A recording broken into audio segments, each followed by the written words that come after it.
Hello, hello, hello there, and welcome in to another episode of Our Sistas Keeper, the Tyler Perry Sisters unofficial live after show and video podcast, hosted by me, your good sis you love to talk TV with, and Your girl Allie Mick, giving it to you when I give it to you, but always in the nick of time. yes, always in the nick of time. And now we arrive at a place we've been wanting to get to all hiatus season. That's what I guess I'm gonna call it. All hiatus season. We talking about Karen. We talking about, and y'all gonna give us that. Y'all gonna give us Karen night tonight because we done talked about Danny. We done talked about Andy. We done talked about Sabrina. Hell, we done talked about Fatima and all the men's, but we have yet to get to a place where we are talking about who I believe to be the major foundational point of the entire series. There is no Sisters without Karen Mott. And we're going to go ahead and tell you all the reasons tonight why you should already know that. But if you don't know, you're about to know. Allie, how are you feeling about this Karen Center episode tonight?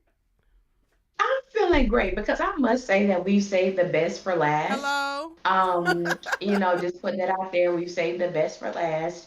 And I think what I'm most excited about is for us to really go into detail as to why we feel the way that we feel about Karen and Mm-hmm. not really having to share her with other characters on the show, even though they'll be sprinkled, throughout. Yeah. But to really give this character what she rightfully deserves and prayerfully and hopefully those who are watching can deal with their own ideologies, misguided thought processes. And that's not to shade anybody, but just to bring some revelation and some understanding to the conversation concerning Karen within the Sisters universe. Yes, yes, yes. I love it, and I'm really excited to get into this.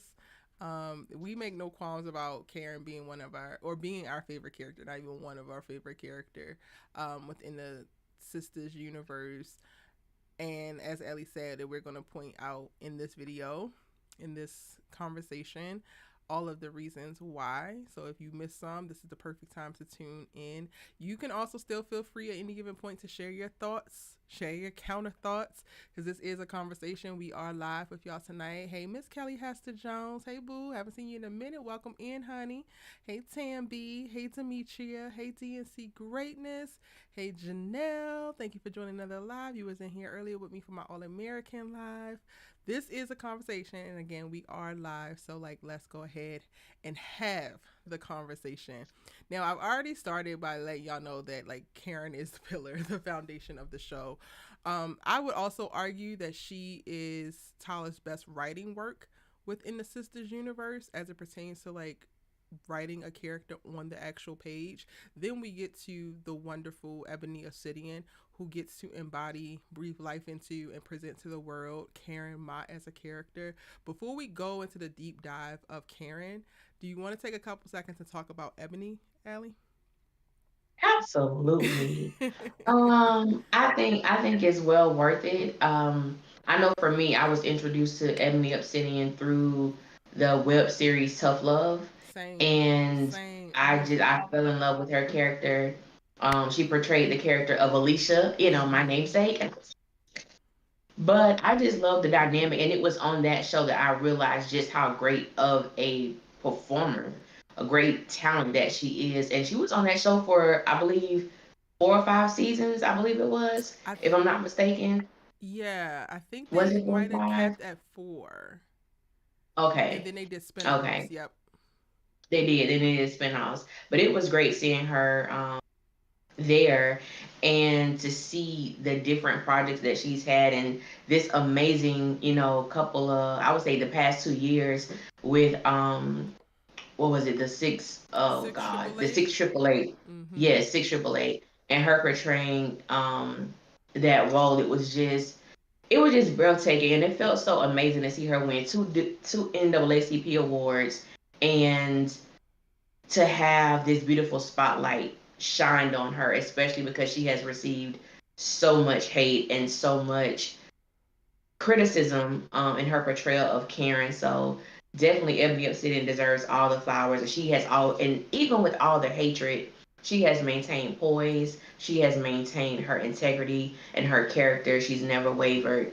So I am so excited to go into detail as far as Karen and to also let her know, just as a talent, that she is appreciated. Truly. And honestly, even within Sisters, I do believe, like you said, she is Tyler's most well written work. But even within all of Tyler's writing, she is one of the few characters that we have seen truly go through a transformation and land on the other side of it. Yeah. So I'm really excited about that. Yeah.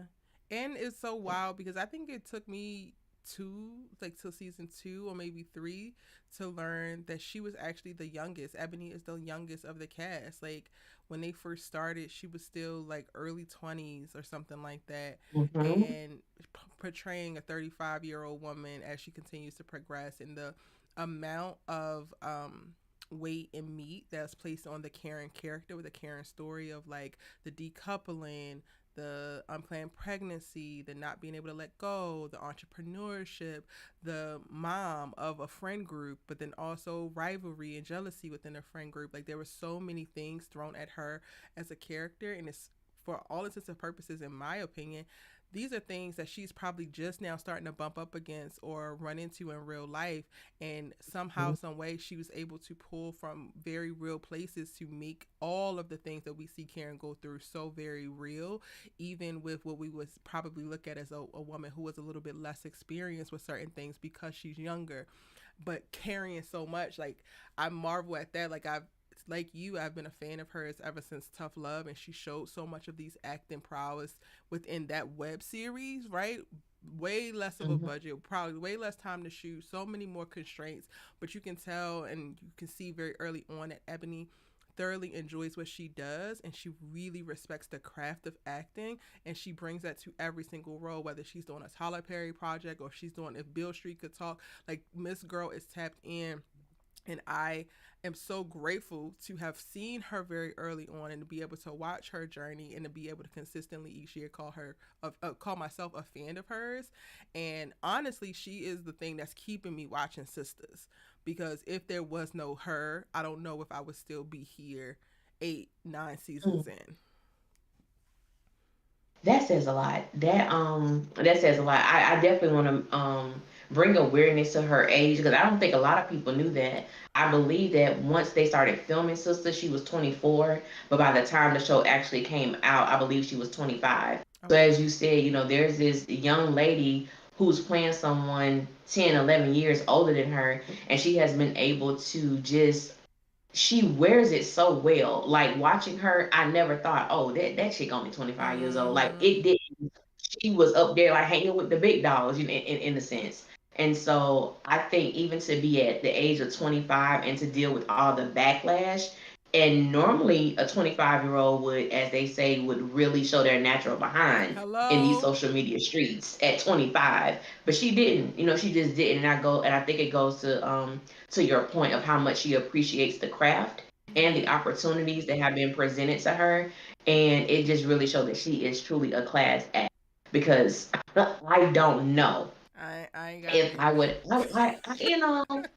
pride still. myself on being mature and handling, my things like an adult. But I think even when she was going through the loss of her mother, and to see how people on social media attacked her because they didn't see her at KJ's joint, Mm-hmm. bachelorette party. And it's like, y'all have some nerve.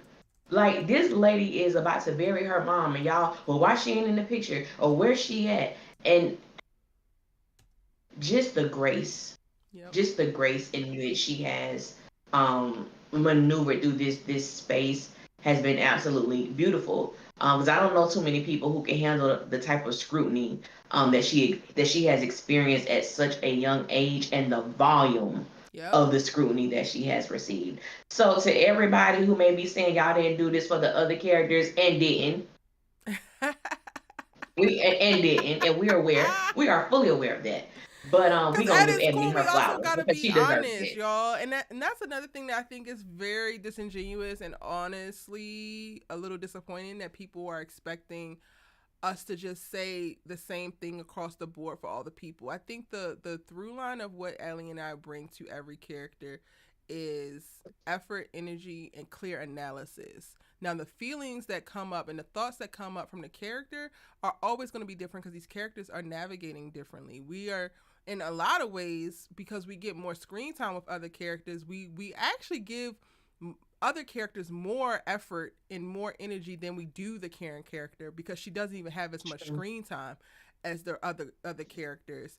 But when people frame it like you didn't do this for this character, we didn't do, yes, we actually have. You're just mad that the time that we would spend discussing this character, we don't feel as fondly about the character, but that's still the time spent talking about it, unpacking it. Absolutely. Allie and I go, back to our respective places in the world after we consume this content, right, and have conversations with y'all, whether it's in DMs or emails or comment sections, and we think and we reflect, even in like, oh, I don't like this, and then people push back and have something to say. When y'all do have constructive criticism, we actually digest that, like, is there a point there? So give us that credit and give us those flowers, because whether you agree with us or not, nobody can negate the honesty that we bring to this, but then also the actual work that we put into delivering our commentary and our critique across the board.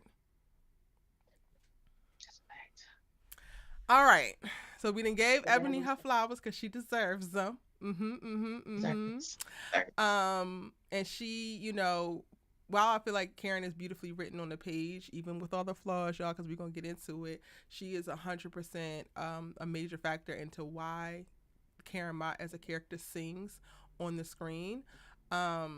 But let's talk about the paradox around how Karen has been received.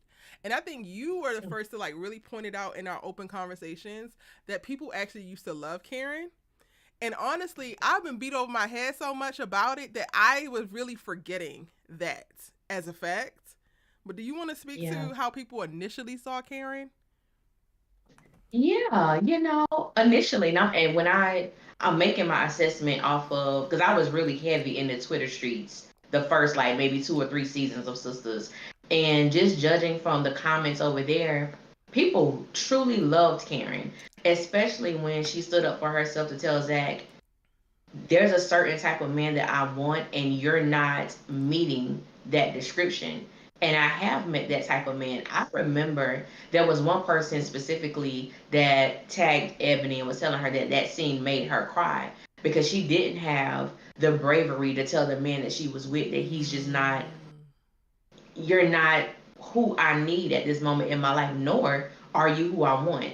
But because it's history, because we have kids, I'm fearful to let that go. So just how much that moment inspired people to like, hey, I need to stand up for myself. I really need to be that chick that if he ain't cutting it, or whoever your respective person is not cutting it, it is okay and safe to reveal that and to move on. And I just remember that, and I mean the accolades that she got from that particular episode. But the moment that Zachary Taylor was his new love, well, his only love interest after that was introduced, the quickness, the shift, I mean, it was wild to me just how quickly people forgot that I actually used to like this character. And the only reason at that point that I don't like her now is because I feel like she is a blockage, or she is a bump in the road to this couple that I like now being successful. Right. But y'all used to like her though. Y'all used to like her. You did. You did. You did. And we got to stop with the cap, and we got to stop with the bullshit around it. Because at the end of the day, it's like, it was so clear, right? It was so clear early on, Zach is doing Karen wrong. And yes, she wants him out. She threw him out. You know what? She was just at the clinic. Or you know what? This girl popped up. Or you, like, the first few episodes, we were just learning about all of the things that she had went through with Zach. And it seemed like everybody was on the same page and understood completely, yeah, girl, you might need to go ahead and hang it up. He could be trying. Even I was on the, he's trying, and maybe he'll figure it out. And okay, you're not asking her to wait for you, but you still want her to kind of like wait for you. Okay, cool. But you realize that there needs to be some distance. Cool. But the moment The moment that Fatima was introduced as a real viable option and she looks the way that she looks, now all of a sudden everybody has amnesia. Now all of a sudden Zach ain't never did nothing to Karen, and every single thing that she has responded or reacted with him was a wild damn decision to make or uncalled for, because people have literally hung their hat on, she threw him out, she always talked down on him, she always do this. He gave her multiple venereal diseases. He cheated on her multiple times. He has paid one rent bill, and not even, because it's half on putting a down payment when you first move in. He has paid no light bill, no phone bill. He has bought no damn groceries. And y'all want to say that she's wrong for telling him he ain't but she was right for doing it before y'all saw Fatima and that body yaddy walk in and knock his ass clean off that damn bike. I'm going to need y'all to be for real if we're going to be anything. Yes. Please be that. Please be that. When I think about it, Allie, it makes me so mad.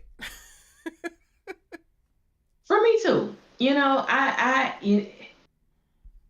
well, he tried to give her those 3 checks. Y'all people with that one?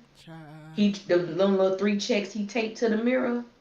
What's 3 checks when I've been with you for 3 years and you've never done anything other than pay half of the security deposit?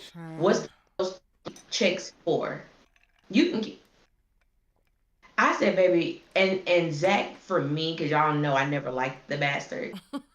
Zach, for me, always, and I think that one of my main issues with the character of Zach is because I feel like he's a lot of men who I have not dealt with romantically, but who I may have been around or may have seen my friends experience, and how people, especially a lot of black women, applaud black men's mediocrity. And that's how I view Zach. Like, oh, girl, well, at least he did this. Oh, girl, well, at least he bought them kids some shoes. I'm sorry, what? No. Well, at least he did bring them some pizza. She doing something while his mom working 2 jobs, barely getting enough sleep, trying to be at every extracurricular activity, and I'm supposed to applaud him for buying a pair of shoes? I think the hell not. I think the hell And that's what not. Zach represented for me. Definitely not. No. Yeah, No. and I think to that point, Allie, because I think that that's really, really brilliant. But the other part is not only black women's willingness to lean in and prop up black men's mediocrity, right? I think there's also something to be said about trying to force black women to continue to suffer as if we are like entitled to nothing but suffering. So like if your man is putting you through hell and back, well girl, at least he's your man because you got a man. And it's almost like it was a combination, right, of Fatima popping up as another viable option. So there's a new leech or a new person that he can now leech his parasitic ass to in a romantic way. Cool. But then also, so you're advocating for him to still get the leg up and then win in that way. But then you also are advocating against a black woman finding herself, finding her voice, finding her worth, and then standing 10 toes down in it. And part of me, this is the part that like, I think was the most depressing to me during this time and like covering it and seeing some of the things that black women would say online, because it's like you are quite literally advocating against your own best interests. So I know that you're telling yourself that you can't leave that man. I know that you're telling your homegirl that like, girl, you just better suck it up because at least you have a man. And that to me is so saddening to think about, because we are so much more than who we are romantically partnered up with. We are so much more than what we can do for a man. But there's whole generations within our culture who don't know that to be true and have been pushing back about that for weeks on end and hate us for it, for saying anything otherwise. Yeah. I think that's the I know for me, I do try to extend grace because I know everybody has not, been in a place where maybe someone has spoke life into them or shown them a different path. And it could be, years and years of just, toxicity within their family dynamics, or what they saw their mom deal with their dad or stepdad, or have a different type of men coming in and out the house. So I understand everybody has not lived the same type of life. However, it's at some point, even if you have not seen a successful relationship, you know for a fact when you are not being honored, when you are not being adored, when you are not being loved genuinely. And that comes when you begin to love yourself. There are just certain things you're not going to stand for. Yeah. And even if it's a struggle to let that man go, baby, you gonna kick him out while you crying, Yeah. telling him he need to leave. You really don't want him to go, but I know I deserve better. And so, like you said, we have women who, when I see people who like attack us, I know that we're touching on something that they may be dealing with, Yeah. and they just don't have the know how to truly, to me, effectively communicate and say, hey, that's me and I really don't want to be here, or hey, that's me and I actually enjoy the Yeah. toxicity and I enjoy, the disconnect I have with this man. As long as he blowing my back out, or as long as he paying my rent or whatever, girl, I'm good. And Yeah. yeah, that sounds good, but it ain't how you feel, sis. At all. And that's not really how you At feel. all. And honestly, I think it was just the more time we spent covering it and like doubling down and having the conversations, that's when it became very, very clear to me that yes, on the surface, it is the aesthetic thing, it's the little light skin love and all the little surface things that we're told and taught to prop up and idolize and cool, cool, cool. But underneath all of that, most of the vitriol that Karen started to receive as the shift happened in her perception from the audience 100% to me is grounded in the uncomfortable truths that the character communicated that the audience is yet to feel safe, maybe, to start the process on their own. Which is so wild to me because I feel like Karen really hooked me as a character because she was forcing me to confront very real things that I have experienced similar to her, in those uncomfortable truths, and like not be ashamed of it, like be able to own it and like, yeah, I did this, yes, I have said this, yes, this has happened to me, and you know what, I would choose differently now, but I chose the similar way before. So I think that was the thing that I struggled with for a while in my coverage of the show, because we have a whole audience that's fighting the uncomfortable truth of like the messiness, the toxicity, the problematic decisions that come when you're decoupling, or when you are, breaking up with a man that you thought was going to be it for you, and a man that you have pedestalized in your eyes and in your life as your world, and then removing yourself from that. So then what else is left? Like, I know what that feels like at a visceral level. So the dissonance for me came in of like the audience rejecting her and rejecting that particular story being communicated, while I'm like, hell yes, like, yo, it feels so different being able to look at that with healed eyes and to know what it feels like to have gone through it. But bitch, I made it through it. I made it through it.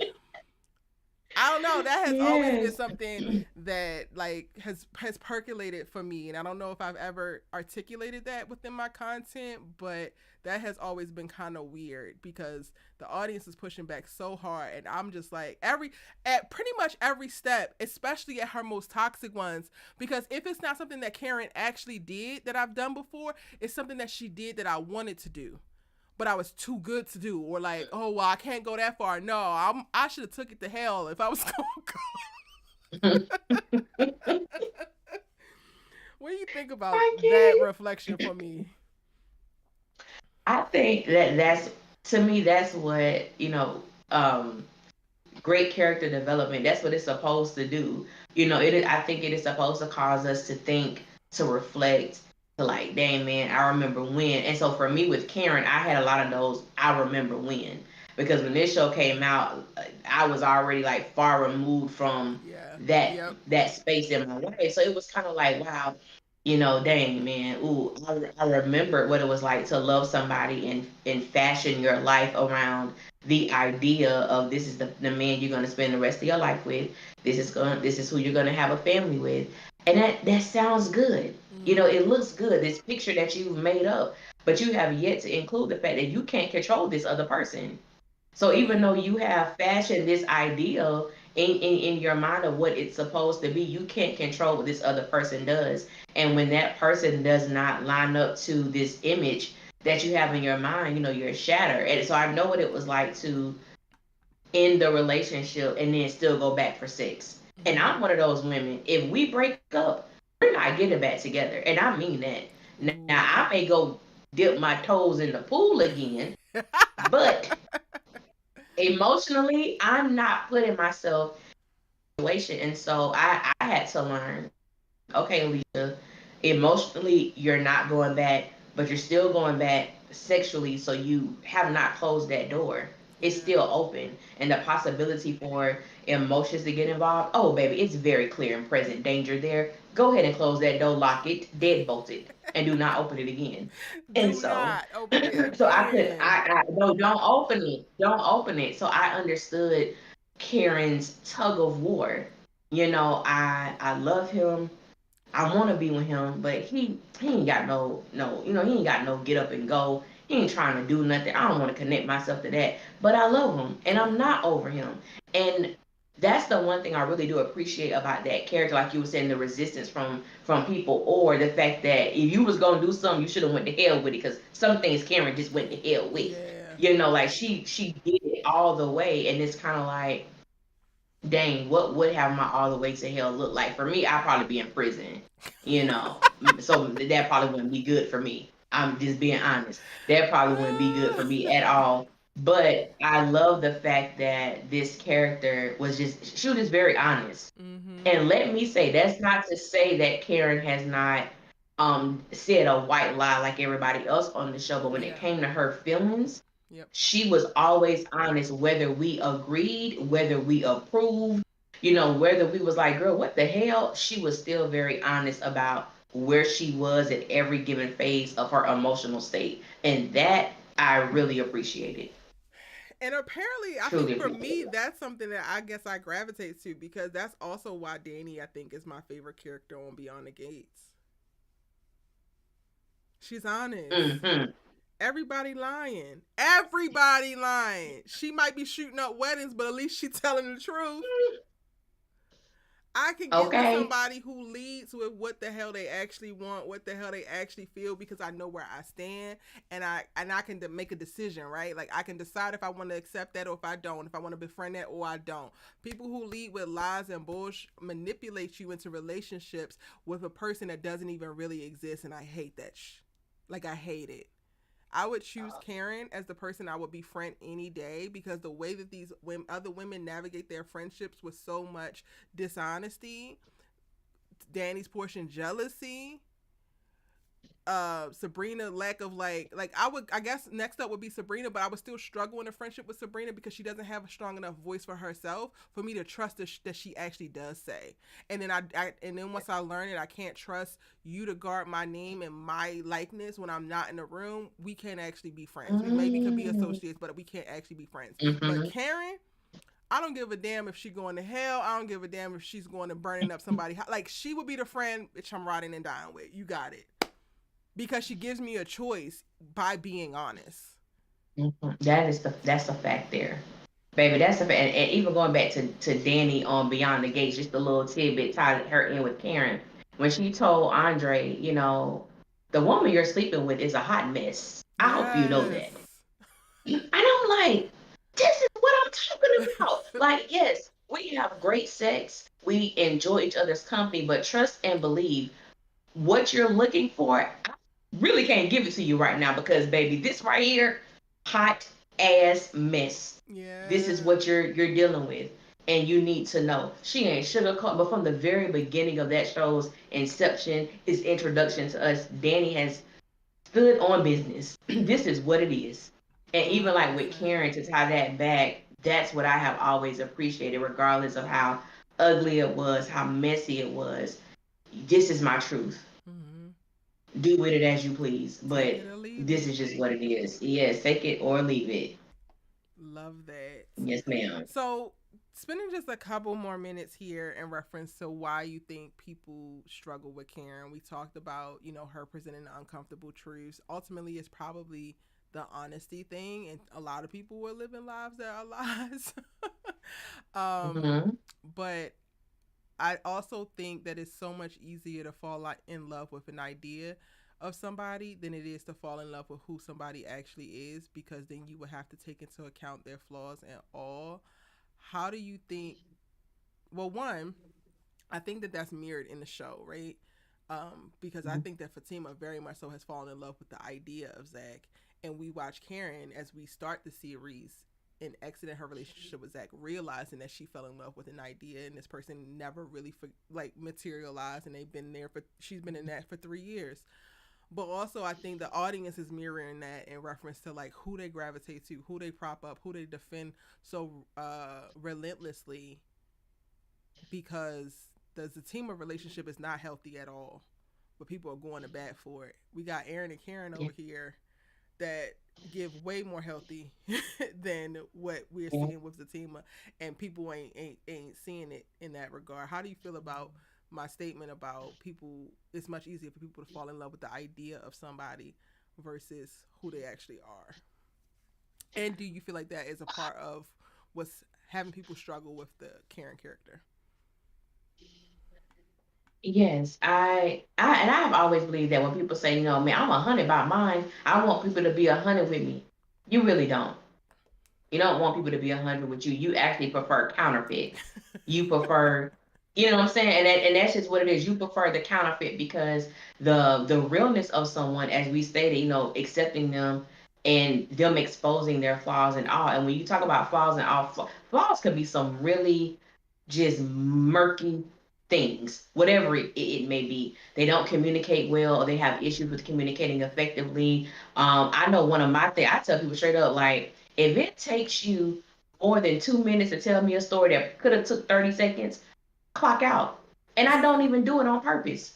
But I think it's one of my toxic traits. But it's like when you can be honest about who you are, what you do. But when you look at Karen, and I use Karen and Zach and Fatima and Zach, the idea of who people believe Zach to be versus what we see on a consistent basis.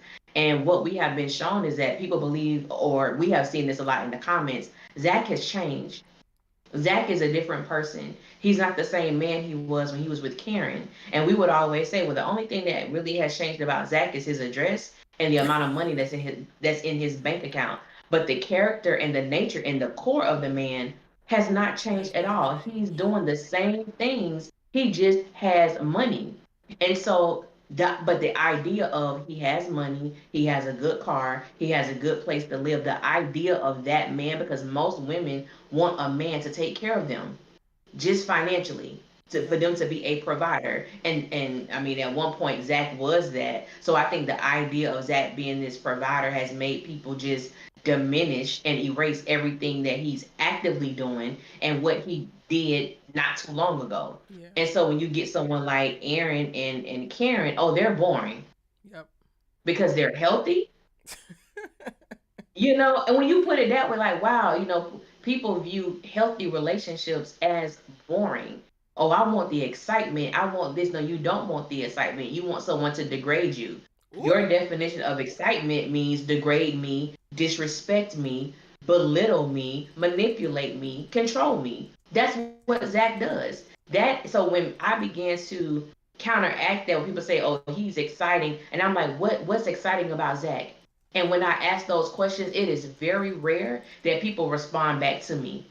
And I don't do that to be funny. I don't do it to be, an ass. I do it because I don't understand the mindset. So when I'm asking those questions, it's because I'm asking for clarity. Yeah. Because if you tell me that Zach is exciting and Aaron is boring, I need for you to, give me some understanding. What makes Zach exciting? Yeah. Because the things that he does to Fatima, I would not want anyone who is in my life to experience a man like that. Yeah. Honestly, I would not. If my homegirl tell me, she got an Aaron, girl, he did have a drinking problem, it's something that he's working through, so on and so forth. He had an ex-wife that did so and so. I would have questions for her, but seeing how this man genuinely makes her feel and the growth that I see with my friend, I can rock with him. With Fatima, there has not been growth. There's been a decline. There's been a regression. I would not want my friend with anyone like that. But the idea the misconception of what growth looks like, what providing looks like, and then you have to, really get down to what exactly do you want. Yeah. Because I believe Fatima is with somebody that she doesn't actually want. Ooh. But y'all not ready for that conversation. Mm-mm. Nah, nah, buddy. But I do like that question, the idea, and that's not to say that even the best of us can get caught up in the illusion. Mm-hmm. The best of us can, but it's like once you get there, and that's one of the reasons why I do love our conversations, because even though I may not understand, we can still hold grace, Mm-hmm. and for certain people. Now some stuff I'm just like, nah, sis, come on now, come on, But then there's other things. It's like, okay, but I can see, I've been there and I get it, and this was my turning point. The Yeah. unwillingness to pivot, and Yeah. that's what we see like with Fatima, like. You're unwilling to pivot from a place that you don't want to be in, sis. You don't want to be pregnant going to work while your man stay at home. Who wants Yeah. that? Child. No, Cause not me. no, Not me, honey. not me either. not I say the cat. Mm-mm. Now we have the privilege and also sometimes the poison of receiving the comments, so we are a little bit more tapped in than most in reference to the like conversation within the sisters audience, because a lot of it winds up becoming directed towards us directly in creating content around it. It's so interesting because so much of like the conversation, the criticism and commentary around the Karen character, it the things that are happening in the show, or the things that I think people struggle with the character in the show, are also themes for like why I feel like they struggle with us and like our commentary around it. Because Karen's character, in reference to like her transformation journey, was also very real, of like a journey back to herself, finding herself and of confidence. And one of the things that I realized not early enough was that so many people don't necessarily have beef with my criticism and thoughts on Karen as a character, or support of Karen as a character. But so many people have a problem that I actually communicated confidently. Like, how many people are moving about in this world who are pissed with people who can communicate their unadulterated, honest ass thoughts in a passionate, confident, clear, and direct way, because they actually can't do that.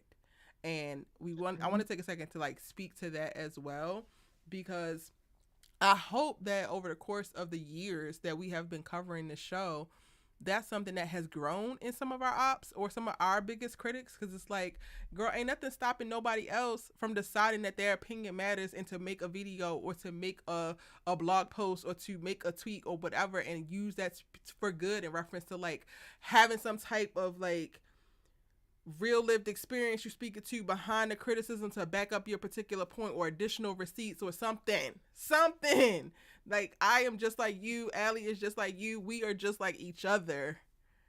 And I'm taking it back to the show because it sucks, because we get to see Karen go on this huge transformational journey, be able to reaffirm herself. She can seize at various moments just to be able to keep the peace, all the while the other major women around her within her friend group get to stay stagnant and do nothing. They get to double down on their bullshit. They get to be confident in their ignorance. No growth, no nothing. And it's so wild. Like, I'm just now in this moment thinking about how synonymous the two conversations are, because we're in the framing of this. What are your thoughts on that, Ellie? Girl, they have no growth and they get rewarded. So I always think about the messaging that's being put out. You have, excluding Karen, you have Danny, who was guilty, but she got a $75,000 payout. You have Andy, who does not deserve it, but now she's the managing partner of a huge law firm in Atlanta. With Sabrina, girl, we don't know what's going on. We don't really know what's going on. I mean, but she got her job back. Not saying she didn't deserve it, but And you okay, settling Sabrina, for she did some for trifling weak ass things. peen, honey, from a Oh, bald okay, man with and a then juice shack. okay. And she wasn't always on the up and up as a bank manager, but yet, she still has her job. and they still come out on top. They still experience success. And then you have Karen on the other hand, who just now in season 8 has come to the place of embracing this love that's always been there. She's gotten to this place of self discovery and embracing and understanding and truly falling in love with herself and knowing her worth. And it took all of that. And it's like this woman was experienced L after L after L, Yeah. and it's like, okay, now we gonna give Karen the cupcake. So for me, I've always been concerned about the messaging that that puts out. Don't tell someone they could just do the bare minimum and you're gonna get rewarded like this, or you can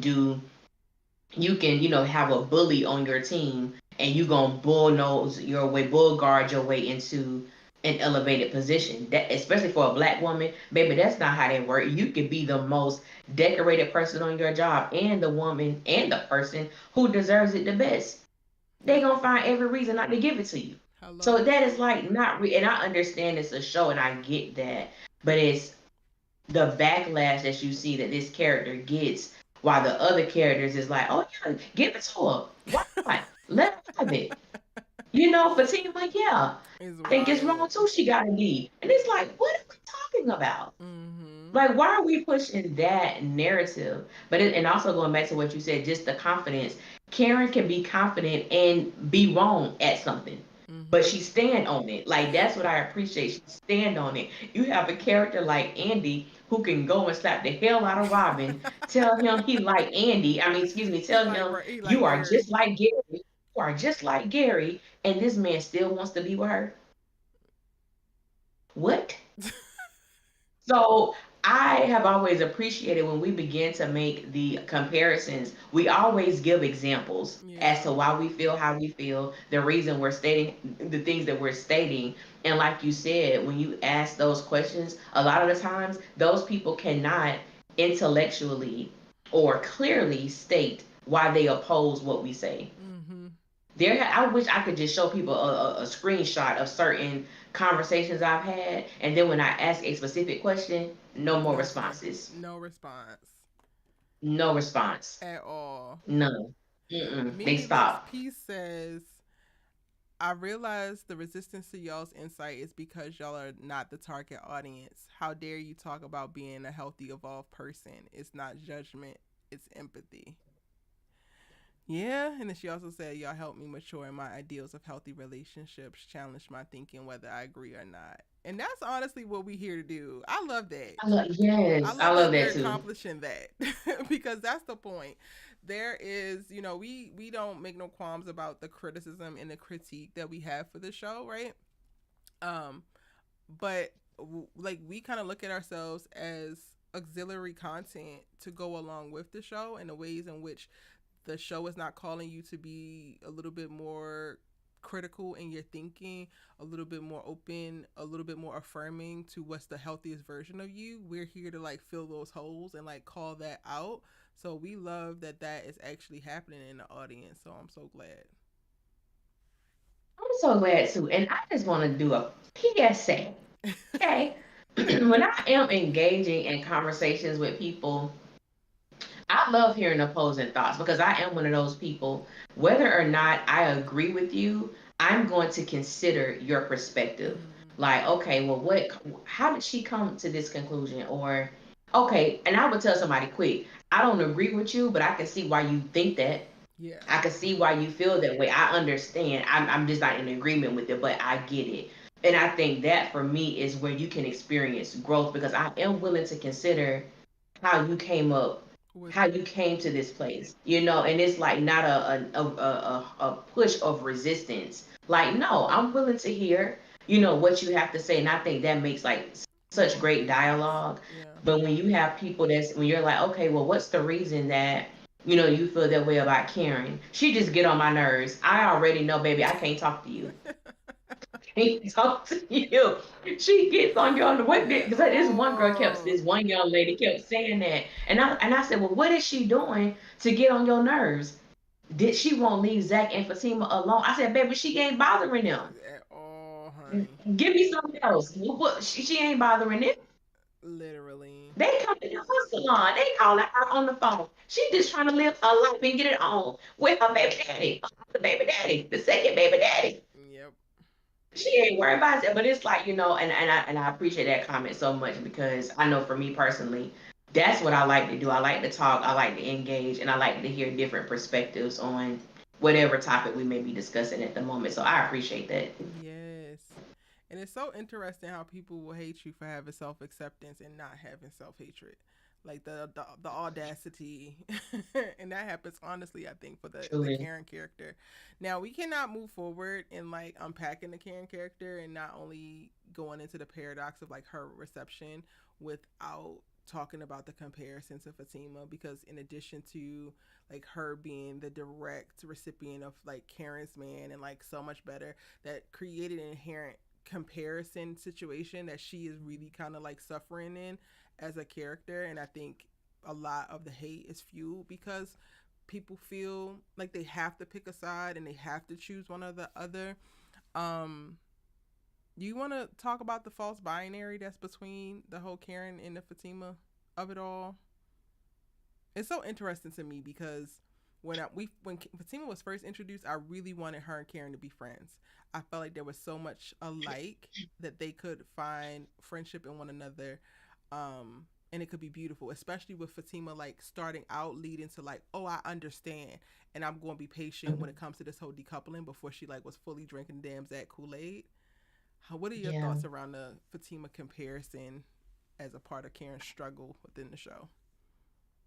The comparison, before I get to that, like you, well, in the beginning, I did not want them to be friends because I didn't want to get my hopes up because I knew it wasn't gonna happen. Uh, Like I knew the moment.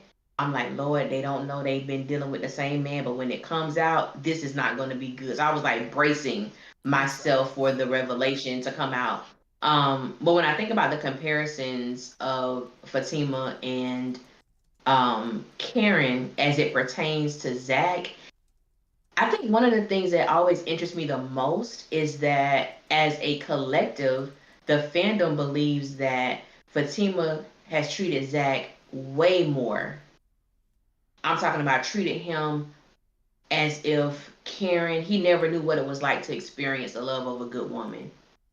And As if she was just like she was just, oh my God, like the cream of the crop when it came to treating Zach the way that he should have been treated. I think one of the cons of Karen and Zach's dynamic is that we didn't see the beginning of the relationship. We were mm-hmm. introduced to them when they were on the outs. Yeah. But we do know that when you are in the beginning of a relationship, you're in the honeymoon stage. That Mm-hmm. goes without saying. We just didn't get an opportunity to see that. But the love that exists between the two, you can only imagine what it was like when everything was on the up and up. But the comparison of Fatima treats him better, Fatima knows how to talk to him. And I found that interesting because Fatima gave him three affirmations, and after that, she ain't affirmed him yet again. You know what I'm saying? Like it was all, she sent her best representative like most people do. mm-hmm. And I always, and I will stand on this. I always said that the very thing that Fatima gets applauded for is the very thing that people would throw stones at Karen for. And they're Mm-hmm. doing some of the same things. Fatima has said some harsh, not that I'm not saying he didn't deserve it. Fatima has said some rather harsh things to Zach. Yeah. She has done some wild things to Zach. Let's not forget she had that man show up talking about he was her baby daddy, and Fatima walked out on her child. It was a joke. Uh, It was a joke. But let Karen would have done that ooh. to Zach. Oh my God. Y'all, people will stone her for the same thing you applaud Fatima for. Oh, yeah, I know that's right, girl. Make him feel how you feel. Karen do it. Mm-mm, she don't deserve him. She wrong for that. And so it's like, Literally. when you think about like the comparison to that, I mean, everything. Fatima could, Zach, baby, it's gonna be okay. And the thing about it is, just as a woman, most of us know what it's like when a man begins to tell you, I was with her for all this time and she never made me feel like that. She never gave me hope. She never gave me this. that to some women, I think to an insecure woman, Yep. that tickles your oh baby, that tickles your fancy and that strokes your ego. Yes, Because it baby, he does. ain't never had one like me before. Mm-hmm. He ain't never had one like me. The whole wild time. He is absolutely lying. Out his And then out I his mouth. think with girl, and then I think with Zach, when we learned more and on Zatima, I know a lot of people don't watch it, we learned that Karen was helping his family financially. She was there. She was, I mean, completely woven into his family dynamic, with his mom and his brother and whoever else she may have been helping at that time. So it's like this was a true staple in Zach's life. And just I always say that it was not easy for him to just throw Karen away, regardless of what his mouth said. His Mm-hmm. action showed something different. So, and I always thought, so what are we really comparing? What is the Yeah. audience really comparing? Yeah. And some things I just felt they were just doing it because they did not want to even think about the idea that Zach would want Karen again. That I see that. I see that. So the Yeah. comparison only works when they're able to use it to build up their degradation narrative for Karen, but they stop Yes. right short of like, wait, these two women are so much alike. He could possibly actually have loved her because Mm-hmm. he's claiming to love her Mm-hmm. now. Like 100%, I feel that. Um, it's interesting because I think it's Johnny. No, no, no. Ahmad says something. Says I fear it's colorism. I don't necessarily speak to like saying it's Tyler writing colorism, like writing from a colorist lens, because I don't actually believe that to be true. But I'm not negating people who have that criticism of him. I do think that that is playing out within the Tyler Perry audience, and it just happens because it's running rampant throughout our culture, and people don't even realize how normalized colorism actually is, and how their predisposition to Fatima before she even opens her mouth because of how she looks, how that actually manifests. Um, but then also, I think that the comparison between Fatima and Karen opened up an idea for me of like the audience hates Karen because they're projecting their self hate onto her. And I think also there's a piece of them loving and championing Fatima because they are literally only paying attention to the idea of her and the things that she say versus fully seeing what she's materializing as. And then they like the idea of the super saver woman who can just continue to put out fires for this man, doesn't need her own autonomy, doesn't need time for herself, doesn't need to pour into herself. She only needs to service her man and look bad. And there's so many women who can't stand who they actually are, and they probably can see Karen and see themselves in Karen and hate that, but then they want to be a Fatima or who Fatima is pretending to be. So then that also creates the conversation around, yes, Fatima is clearly the better option. And it's like, at the end of the day, both of these women are broken women. And it's wild because you are spending all this time, or at least all this time, consuming the show hating Karen, while this character is going on a truly transformational and healing journey. And you spend so much time hating this character that you can't even receive the lessons right alongside her as you watch her go through them. So you're going to wind up still hating yourself while this character has now arrived to a better place than the damn character that you're idolizing. And now the character that you're idolizing in Fatima is doomed to eternity to suffer and strife with a man child who is also not growing.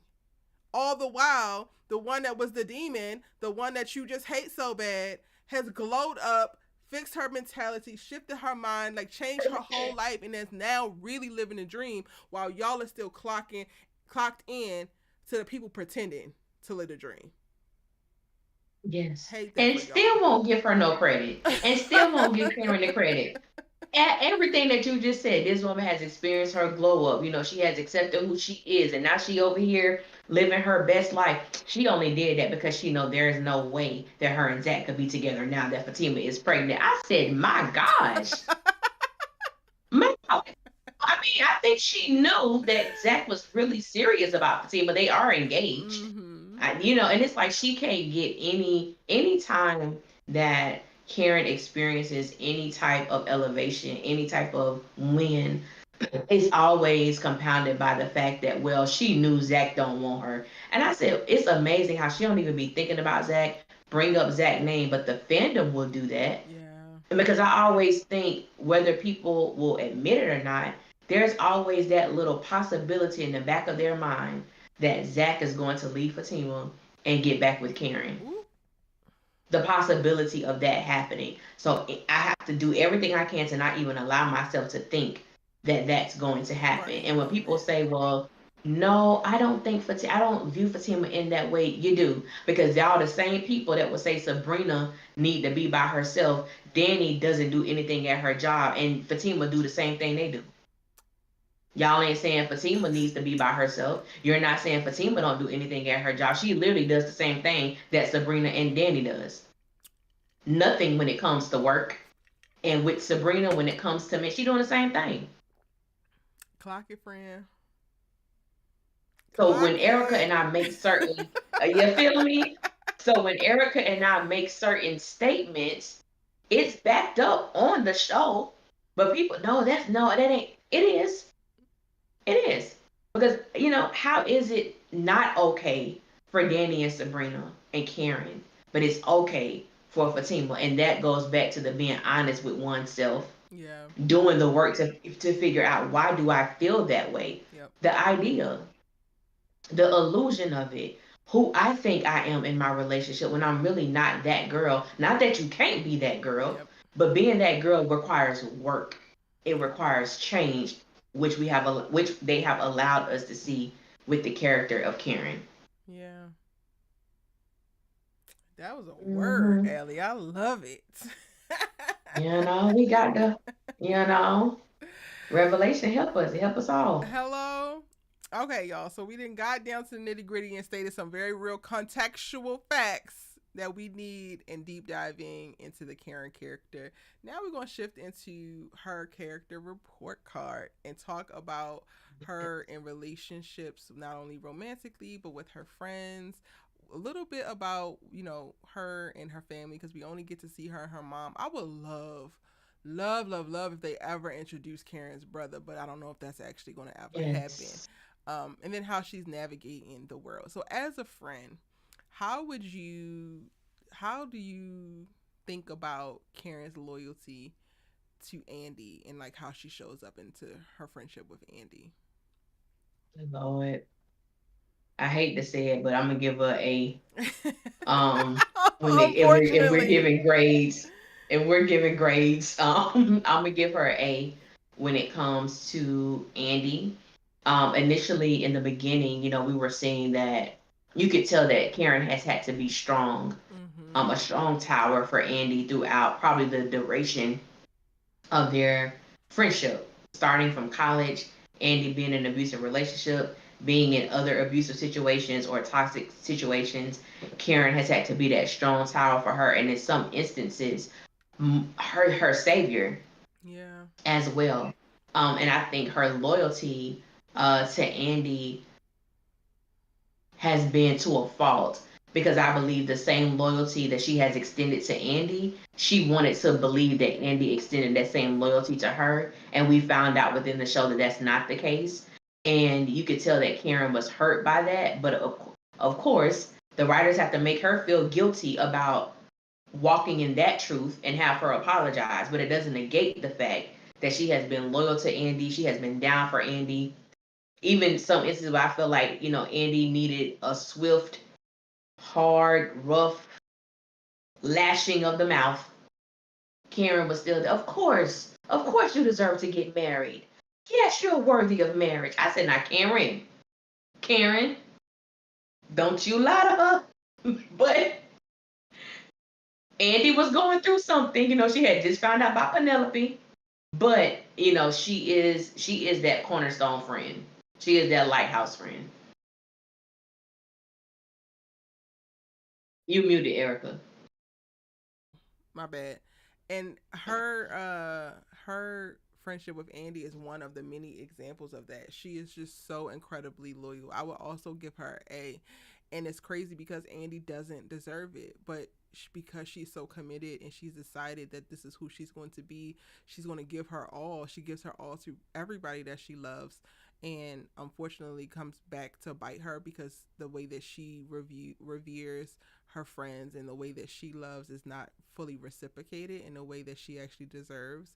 But it is what it is. I would honestly go as far as to say the same with Sabrina. Like, we haven't seen them do any type of crazy ass blow ups, but we have seen over the course of these 8 seasons a really close connection between Sabrina and Karen.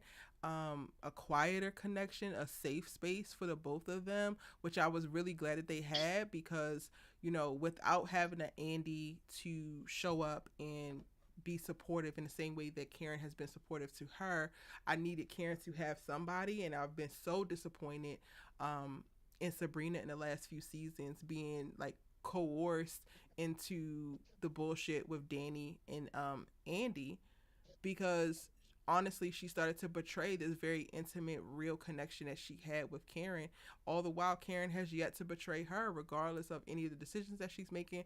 And then also in light of how Sabrina shows up within the friendships, right? Like, I think Karen is the only one who speaks to like Sabrina putting her foot down when it comes to Danny and like not letting Danny get away with certain things because certain things are not actually okay.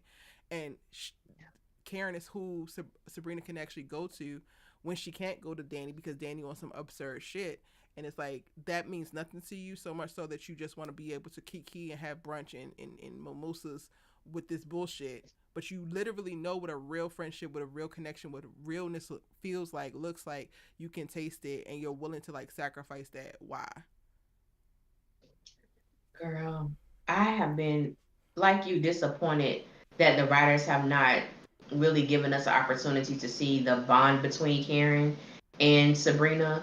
Anytime they have had intimacy with them between amongst them, it has always been very soft, very still, and I just love their interactions and I love their dynamic. But like you said, the whole thing with them going out for drinks and then brunch and talking about the baby daddies and who ain't the daddy, like, and Sabrina not saying anything, it did make me look at her sideways because at the end of the day, Karen is gonna always ride hard for you. She's going to always ride for all of y'all, regardless of what may be going on. No one can sit in her presence and degrade any of you without her saying something pregnant and all. The Yeah. smallest thing on the cast, but she gonna get with you because I don't like people messing with my friends. Her words, not mine. But she let it be known. And so when I think about I think one of the most precious moments that I have enjoyed between Sabrina and Karen has been when Sabrina got out of jail and she went to Karen's shop Mm, and they were talking in the room, and she wanted Karen to put the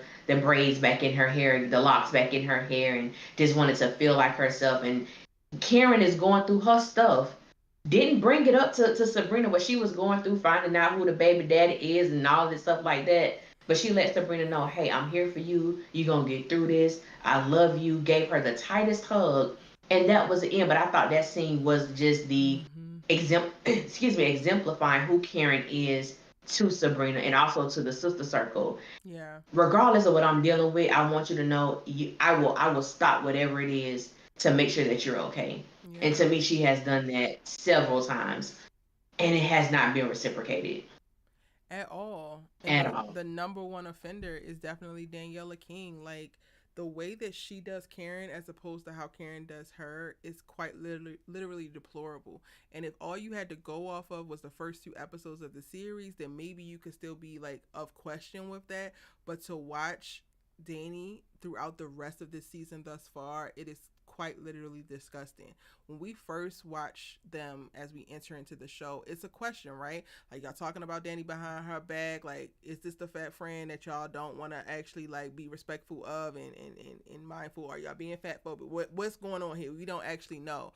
Only to like spend so much time, 8 seasons worth of time with this particular larger bodied friend, and her kind of like use that and throw it in their face and like hold certain things over them and like feel entitled to know people's business and to do this and to do that, while also not being a safe space for you to communicate your story and know that it's not going anywhere else, for you to know that you're going to tell your friend what's going on in your life and it's not going to be thrown back at you as some type of stupid ass joke or call you 16 freezes and 6 bitches. Like, Daniela King is the epitome of the woman who is actually not your friend, and Karen is also still operating as a great friend to the hoe that's not your friend.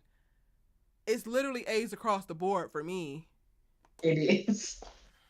It is. It is. Because I'm, and y'all know, it's still F Danny over here for me until she gives Karen an apology, because I don't like that whole thing where Karen invited Danny to come to her salon, and she told Danny, you're one of my best friends, and I love you, and I don't like the way that things are between us. So when you can even own up to that, I know I've said some things. It was never been my intention to hurt you, but they still didn't even go as far as they could have went, because they really never fully addressed Danny going to Zach and saying the things that she said to him concerning Karen. Yeah. Like, that was on a whole nother level of disrespect and degrading me as your friend to Yep. the father of my child. That was just that was just something that was just, I ain't gonna say unforgivable, but I don't want to deal with you after that. I really don't. And people have Danny did all of that, then came back to that girl salon. Yeah, I'm gonna be the best auntie in the world. I'm gonna be, you playing in her face. I hate that And she's why did not a y'all allow godmother. her? Why would you make her a godmother? She Me don't too. like you. Me too. She quite Me literally too. is jealous of I you. really, Even as I the hate all smallest of it. woman, I feel like maybe there's something to that in reference to Danny not being able to deal with her size. Like when we think about all the jabs that she took at the very beginning of the series, is it that you really wish that you were shaped like Karen? You wish that you had Zach, like you wish that you were really this girl. Which again goes to Hmm. my point that I say all the time. You cannot be friends with hoes that want to be you. It will never work out. Once you figure out the hoe wants to be you, not be like you, but once you realize that she wants to actually be you, run.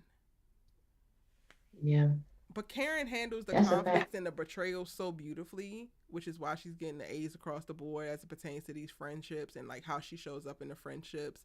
Um, and ultimately, because she handles the conflicts, the betrayals, the tough conversations the way that she does, she also winds up taking the cake as the most reliable friend. I would even make that over Sabrina. You know what you're going to get in your friendship with Karen. When she shows up in your peril or in your joy, you know exactly what she's coming with based off of the character that she has shown you as a person. And I love that. Me too. Me too. Has never wavered. Now, her as a romantic partner, Oh, on the other hand, oh, Jesus. Ooh. Oh. what are your thoughts on her as a romantic partner going from Zach to the Aaron relationship?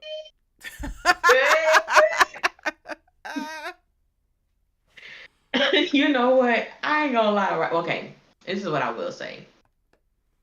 Seeing her journey this, but from Zach to Aaron, and one thing I think that I didn't appreciate when it first happened is when she got with Aaron. It was one of those moments that Karen really wanted to have sex. And she told him that there was a time in her life that she was celibate. So the last guy that she dated before Zach, within that time frame, she was celibate. She wasn't having sex, so on and so forth. And that really, anybody who has had sex and the pleasures of sex, and you're able to function in a season or seasons of celibacy, that really shows that you have some self discipline and self restraint. And I'm speaking on what I know for sure, for sure.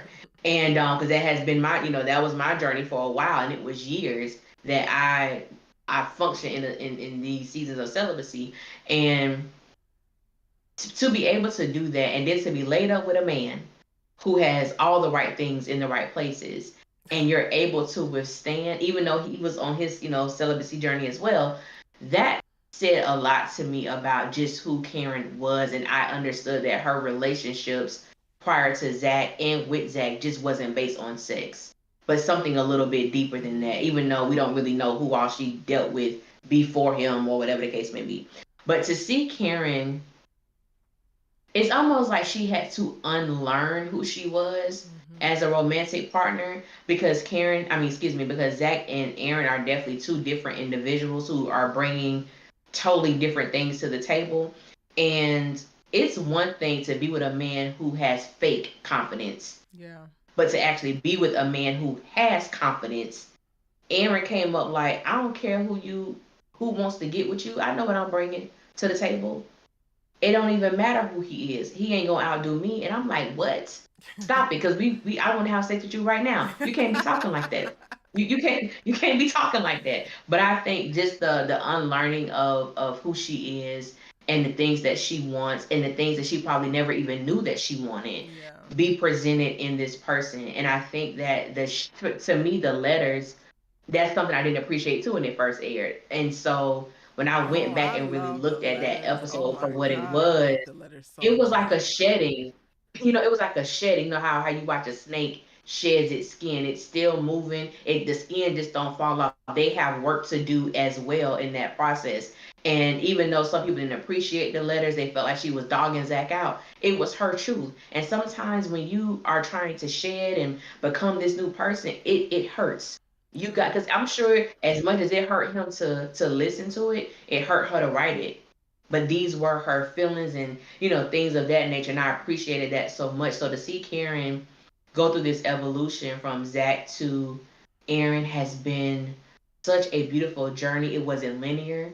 It had its moments where I was like, okay, Karen, baby, you starting to get on my nerves.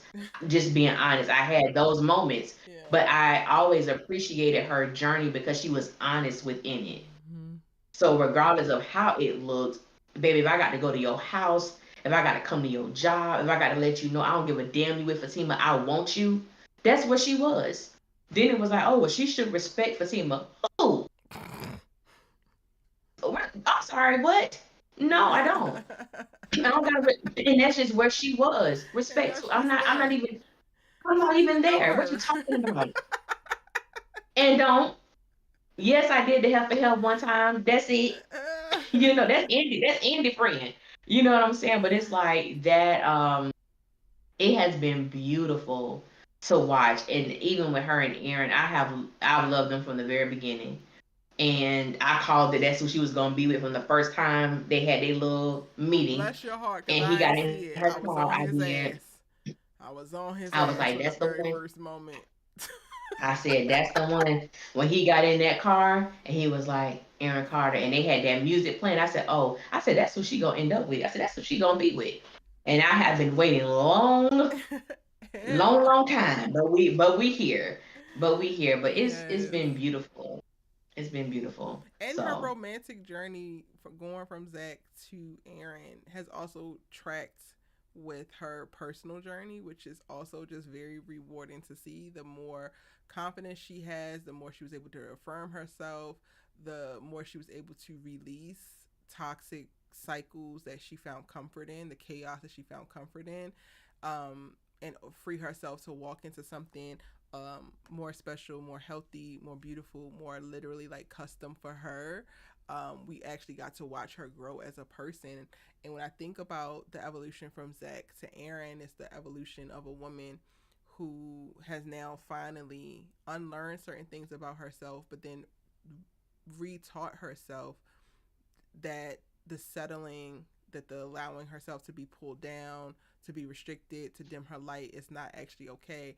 And it's when I think about even just those words like Zach to Aaron, it's the like dropping of anchors, right? Releasing the anchors that are holding you down so that you can go to the top and you're being pulled up.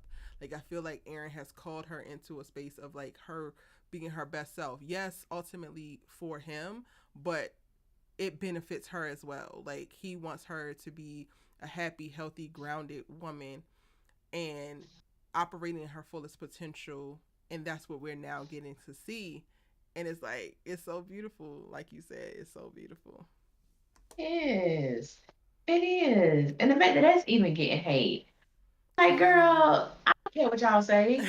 I'm gonna milk this as long as I can milk this. We have been, and that just goes to show since season two. I want people to really think about this.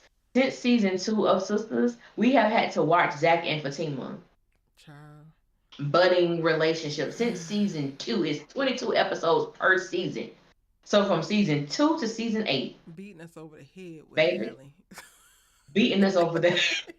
We done had a blue light special, red light special, autumn shower specials, sex toy special. Y'all gonna let us have this moment now. Now y'all gonna leave us alone. We done had to endure all of that. Fatima, he done banged Fatima so much the heifer got raw. Had to get him a darn sex toy to leave her alone. And Karen and Aaron on had sex about 2, 3 times on the show, and y'all in the uproar. Let us have this moment. It don't even matter. We taking this moment. We gonna have it. We Nah, taking it because doggone we it. be damn. Yes. Like, come on now. But Karen has learned I in was the like, transition she from the did. Zach relationship to the Aaron one to accept love and support, which is so beautiful. She's had such Yes. growth in her vulnerability and her trust. And baby, now we're entering into the season of what co-parenting and managing co-parenting will look like. And I am 100% on the train of it's going to look so different between her and Zach and her and Aaron. And I cannot wait to for Aaron to continue to put Zachary Taylor's ass to shame. Here, can't wait. Shame. Oh my god. That is hilarious. Ugh. That is hilarious. I am I mean, hey man. AW says It because the is what it writers is. love to play to the fans' hatred for Karen instead of writing realistic content. That's fair. That's fair. That's why we get Uh, 2 minutes of her in a damn episode, yeah. but 30 of Zach and Fatima doing a bunch of Oh damn my god. nothing. Doing nothing. All right, Absolutely nothing. let's talk about Karen's personal growth and resilience. And I want to first start off with her emotional intelligence because she is one of the very few characters who actually displays it within the show. I don't know why I can't say something non-shadily, Allie. Why did I just say that like that? I feel like Magnus standing. Why would you say that? And it just came out so naturally. But she is though, so it's also not a lie. Hey man. You gotta tell the truth. But yes. Um for me, I would say this whole pregnancy situation, for her to process certain trauma and the toxicity that came out within this entire journey. Yeah. And we're talking about Karen found out she was pregnant with the end of season 3. Yep. Okay, so we've had a long time to sit with this. And for her to truly go through this remarkable journey of processing the trauma of being pregnant, then one not knowing who she's pregnant by, finding out who she's pregnant by, then finding out she's having twins, then finding out she's pregnant by 2 men. Yep. How she gonna deal with that? Revealing that information, she has dealt with a lot. But also, I believe with this pregnancy, it brought a sense of maturity because I even though people can say she was being shady and maybe there was some shade in it, but it was all truth. But she told Fatima to enjoy the what Suffering. she told her She said, "Enjoy your suffering."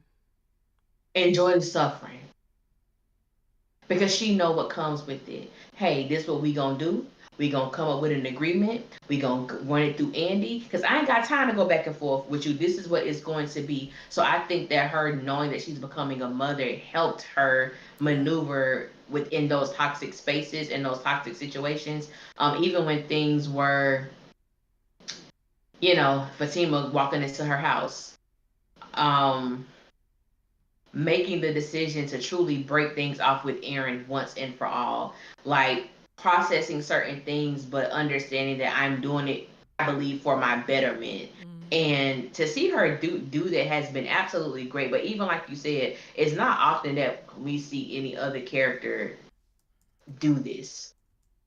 It's very rare, other than Yeah. Aaron.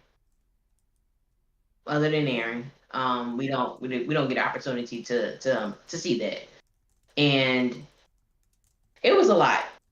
It was a lot. Even going back to Bean being in her house and her having to put bullets in them and dealing with Zach. And I was so happy because I was like, you know what? Don't allow this situation to cause her to go backwards because Yeah. it's so easy when someone you love is hurt and they protected you and you feel that they may be the reason your life was spared. It's so easy to give up coochie. Girl, he saved my life. Especially He if you deserved love it. I them, was so glad, Karen. child. That shows some restraint. Cause what? Yeah. He saved my life. I ain't give. And you already know that it's good. And you know it's good. Baby, that's some emotional intelligence and some emotional endurance. Cause baby, Yeah, and then just saying. also her, healthy communication patterns. Like people might not like how she says the things that she says, but the fact that she can speak to uncomfortable truths and be honest and have the uncomfortable conversation means a lot. It means a ton, as especially as you're navigating these toxic relationships, some of these problematic ass relationships, and her journey. We have got to watch her, manage her self worth and confidence issues into walking into a space of like that's not actually an issue anymore. It's not actually a problem. And I also really enjoy how she handles criticism and judgment because she experiences a ton of it by the hands of people who quote unquote love her. Her emotional intelligence within the series is really rock solid, even when she's not operating as her best. And it's honestly a masterclass, oftentimes, for how we can better navigate our most problematic circumstances. Absolutely. That's a fact. That's a Yeah. fact. And then we also get a little bit of professional development with Karen. We don't we Mm-hmm. get the set of her salon. I don't feel like we get enough of the inner workings besides like back and forth banter between her and her ain't doing shit as assistant Pam. But overall we get to see, sweeping changes in reference to career growth and business ventures from, us being introduced to the salon, get a little bit of backstory of like Andy providing the seed money, her having to pay Andy back, and even the ups and downs when the pandemic first started. That's when the storyline was entered because they couldn't have as many people on set of like one of her stylists taking all of her clients and then her getting them back and like going on that journey. All of that plays out as well, which again, this just to me speaks to Tyler's intention and specificity that he has written into the Karen character, because we do get to watch that. We get to watch the salon burn down because of a mishap seemingly from Karen, I mean from Pam, but then ultimately because of somebody else within the complex. Cool, cool, cool. And then what does it look like to rebuild? And then in the process of her rebuilding and being pregnant and like all of this stuff going on and feeling like she is on her own trying to go secure additional funding. Like she is quite literally the character that could use the $75,000 falling out the sky or the 2 million magically Mm-hmm. appearing in her account, but she never gets it. And then when she is offered, like Aaron will pay for whatever, no, I will pay for my own things. Don't even worry about it. So we get that full journey right until now, where she's been coerced into opening another business or being attached to this other business because Pam decided to build her damn business on Karen's damn entrepreneurial foundation, and she needs Karen. So now we get to see her with that. It's like this character is literally solid all the way around, and we get to see so many specifics of so many facets of her life. I don't understand how people don't like her. I really don't. And then if you're watching and you're someone who you're not fond of Karen, you don't like Karen, if you can effectively communicate the reason or reasons in which you don't, you can let us know. But if save yourself the trouble of pressing send. Hell, save yourself the trouble of typing. If you can effectively communicate why you don't even bother Right. to even give a response. Like don't even bother to give a response. Because what Erica said is just on point. I don't understand why people don't like her character. And when you can't give a valid reason why you don't like the character, that says to me even more about you. I could go on and on why I don't like Zach. I can go on and on why I don't like Danny. And I think that it's something that you stated earlier. You don't have to choose between Fatima and Karen. You can like both of them. And just because you like both of them, it doesn't negate that you can't call them out when they need to be called out. That's just, what happens. And I think what you talked about when it came to the professional side of Karen with this roots to riches and certain things with Pam, she was so resistant on. And Mm-hmm. just even like you said, we didn't get a lot of Karen and Aaron, all this stuff in season 8. We really didn't even get a lot of Karen, to be honest, in season 8. but we were able to see her seeing the benefit in having Pam do certain things and kind of like releasing the reins a little bit for Pam to go on and, yeah, let's get Maurice in. Okay, yeah, let's do this. Let's get everybody else involved in the salon that we can really make this thing be what it was supposed to be. And it was one of the few times that we actually saw Karen operate in such an entrepreneurial spirit that, Yeah. hey, I know what I'm doing. I know, not only do I know how to do hair, I understand the inner workings of what it means to run a successful business. And I was happy to see that because we really do not get an opportunity to see all of that. And also for her, Erin invested money, but not only just being an investor, for her being able to work beside the man whom she loves in a healthy way. I'm excited to see that journey too. But we know who we dealing with when it comes to writing, so we're just we just going with the flow. Yeah. And last but not least, in like talking about how the character is constructed within this universe within Sisters, right? Um, we're gonna talk a little bit about the complexity to her character in her authenticity, because she is, I think, one of the most beautifully flawed characters within the universe, and I see so many of those flaws as beautiful, as we kind of like alluded to earlier on. But how do you feel about the complexity to Karen's character, Allie? You know, Karen is one of those characters that with any show that I watch, 9 times out of 10, I'm going to really appreciate the most flawed and honest character. Because don't get me wrong, you could write a flawed character because we're human, so we're all flawed. But when Mm-hmm. you have a character who is flawed and they hide behind the justifications as to why they are the way that they are, and there's really no growth there, I kind of don't like characters like that. But when I think about the character of Karen and her authenticity, excuse me, it's something that we have seen from the very beginning, regardless of how messy it is. And I think about just the very first episode when they were at lunch and she wanted Danny to come over to help her find some information on a possible girl that Zach was dealing with. And it's just like, girl, you know this man cheats, so why are we going through it? But that's just where she was at the moment. Mm-hmm. I know he no good, but I need to know why he was just so eager to leave my house. And I'm like, oh, the complexities of it, but it was Yeah, authentic. it And was that's so just where she authentic. was. It really Cause was we be because on I'm like, that. why I do that? Yeah, because I'm like, me and my friends actually did it. I was in college, and I'm gonna find a password. Oh baby, I'm Inspector Gadget. I'm gonna find out what his password is, and Oh that's how my friend goodness. Girl, my friend found out her dude was cheating on her. We got the password, and he thought he was smart. Deleted all the inbox, but all the outbox messages were still very much so present, and we Ooh. caught his behind. So it's like when she was like, "Girl, just come over. We're gonna do some research." Now we didn't have Instagram back then. We only had Facebook, and I think Black Planet. But oh baby, we gonna find out what's going on in these streets. But it was like I feel that because I've done that. It Yeah. was so real. It was so very real. But it's like, hey, you going looking for something, you're going to find it. But it Mm-hmm. was like I could really relate to that because I've experienced that. And then even with the character of Karen, it's sad because everyone else can have a humanistic response and reaction, but not her. She's supposed to be a robot. She's not supposed to feel anything. She's not supposed to respond. She's not supposed to have a reaction.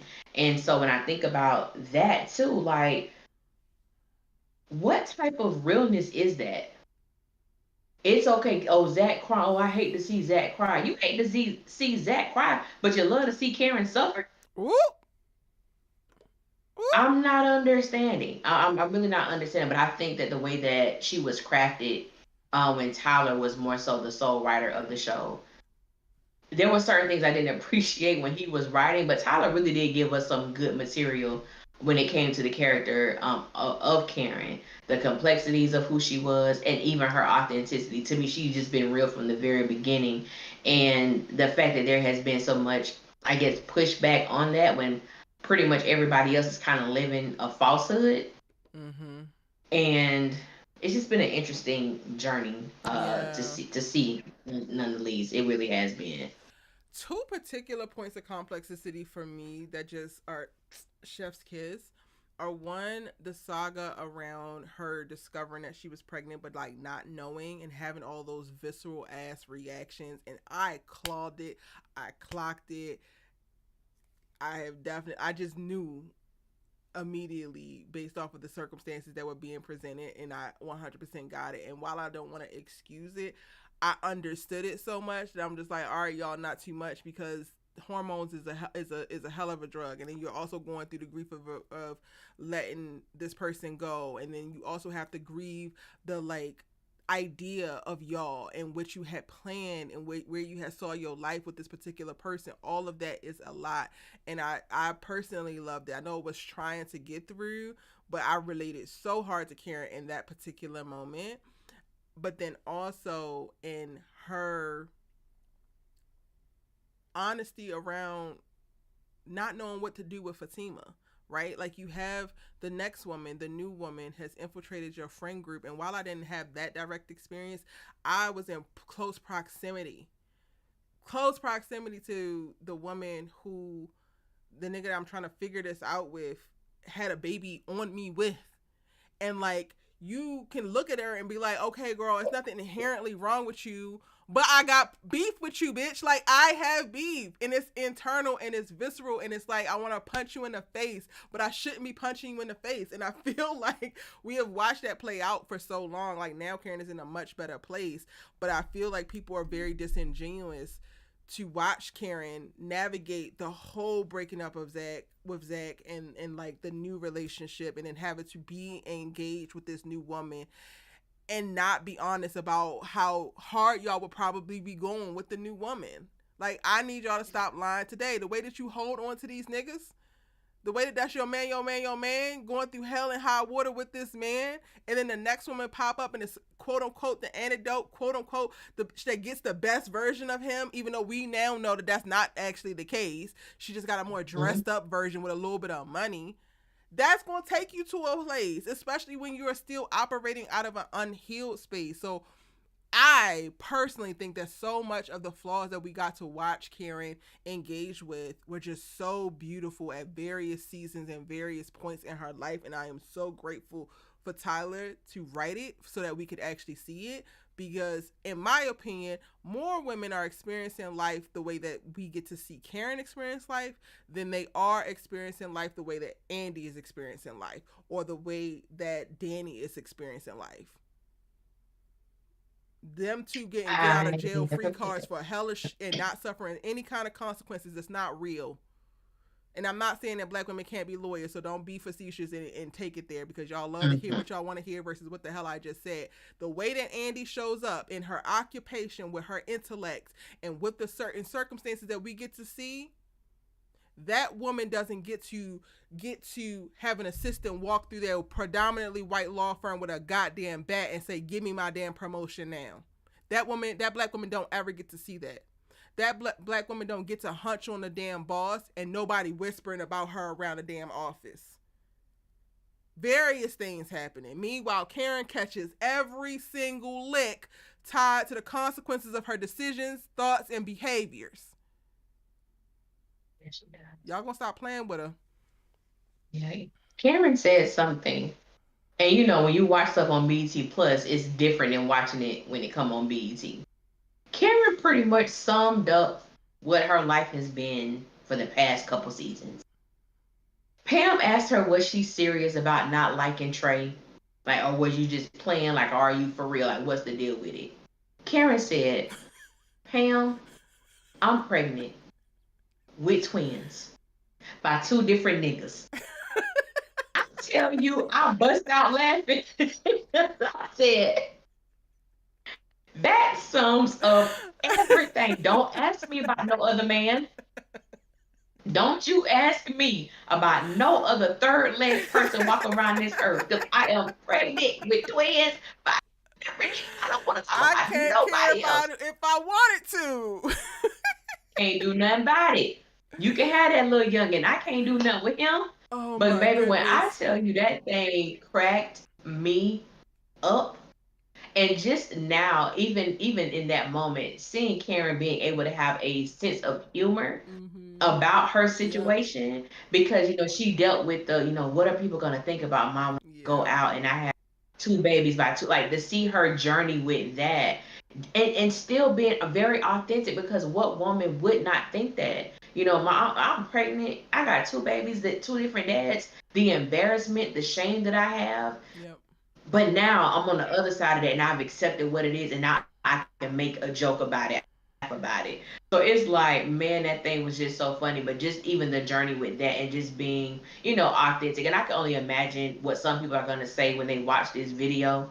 And I just beseech you guys, what I'm saying, looking at it from the lens of what we have been shown on the show, because I believe that everything that Erica and I have touched on, that we have discussed with the character of Karen, definitely for me, I have not always agreed with the things that Karen has done. But the one thing that I do appreciate about the character is that she is honest, regardless of how it makes anybody else feel on the show. Her feelings do matter, and I'm glad that above all, that's something that she has always acknowledged. Like, I may not be where I want to be, but how I feel is important. Mm-hmm. And I wish that every woman felt that way. How Yeah. I feel is important. My ability to share how I feel is just as important for my lover, my friend, so on and so forth, and being able to have the hard conversations. And we've seen, the character of Karen do that. And I do believe it takes a person to that can function in authenticity to be able to have those type of conversations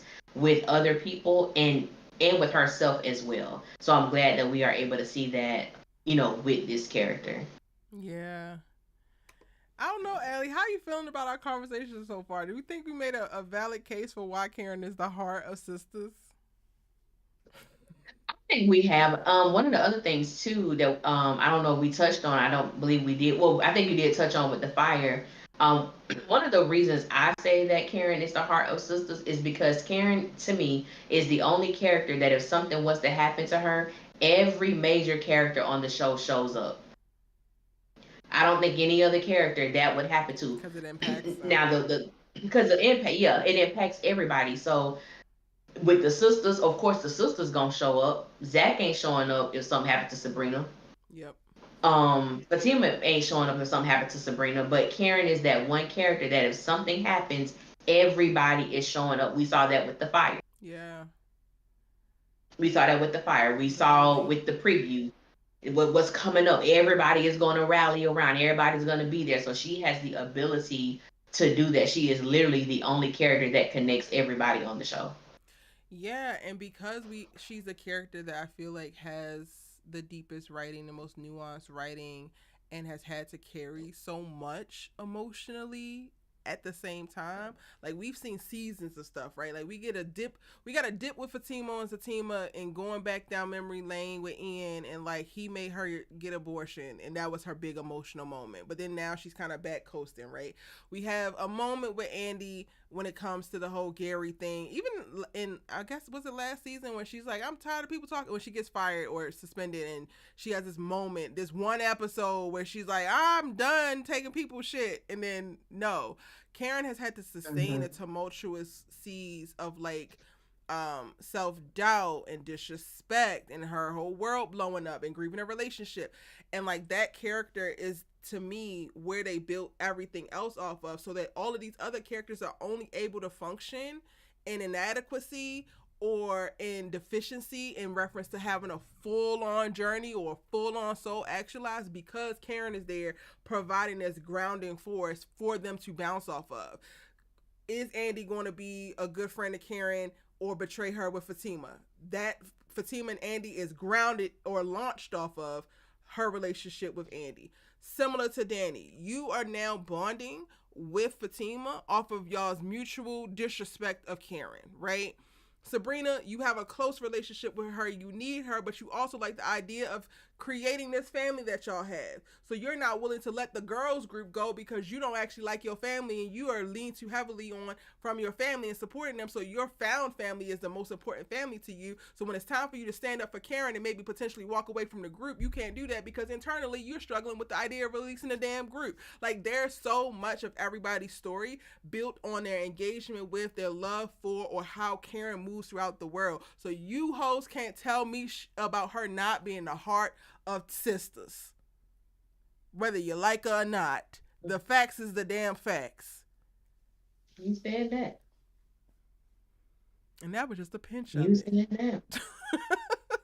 I mean, that's what it was. I mean, and even going with Gary. Gary ain't never showed up to nobody else's job asking, can he talk to them? Even his little demonic The only behind. sister, including Fatima, that I think that Gary actually takes seriously is Karen. Yes. I believe that. I believe. What? About Gary throwing all that shade at the baby shower. Oh my God. Gary, Diabolical. I Child. think Gary told, baby, of all the people, Gary told Zach and Fatima they were not welcome at his wedding. Everybody else can come. Y'all criminals can't. Honey, that man was on one. That man, he was on one doing that during baby shower. I tell you that. I Oh my God. cannot. I cannot. You want to talk about some of our Yeah. favorite moments with Karen, or do we want to talk about the Karen and Aaron love story the story that we actually need? Which one do you want to do? Oh, that's hard. Or maybe we just Oh, do that's both. hard. Oh, We can do both. okay. Friend. We can That's do both. What's your I'm favorite or the best Karen friendship moment? friendship moment. Well, friendship moment with her and Sabrina was definitely when Sabrina got out of jail and they came and had that moment. That was my favorite one with them. Andy is when she came to Andy after Gary about sent her on to glory. I thought that was one of the best moments And she between stayed.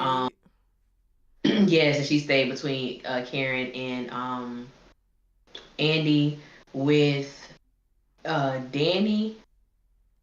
Oh, that's difficult. I will say when she The called her over intervention and they for had to, me with Danny, it was the way she sat at yeah, that table that and one she's was like, just "Girl, you know that we damn love you. Can you please?" That felt like real, like cut the bullsh. it was.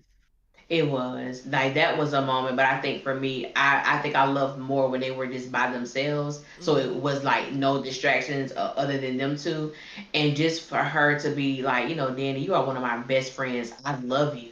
Like the sincerity in that, it was such a pure moment that to me, Danny just pissed me off in that moment because she didn't reciprocate anything that Karen said or did. But I would say that was my favorite one with them.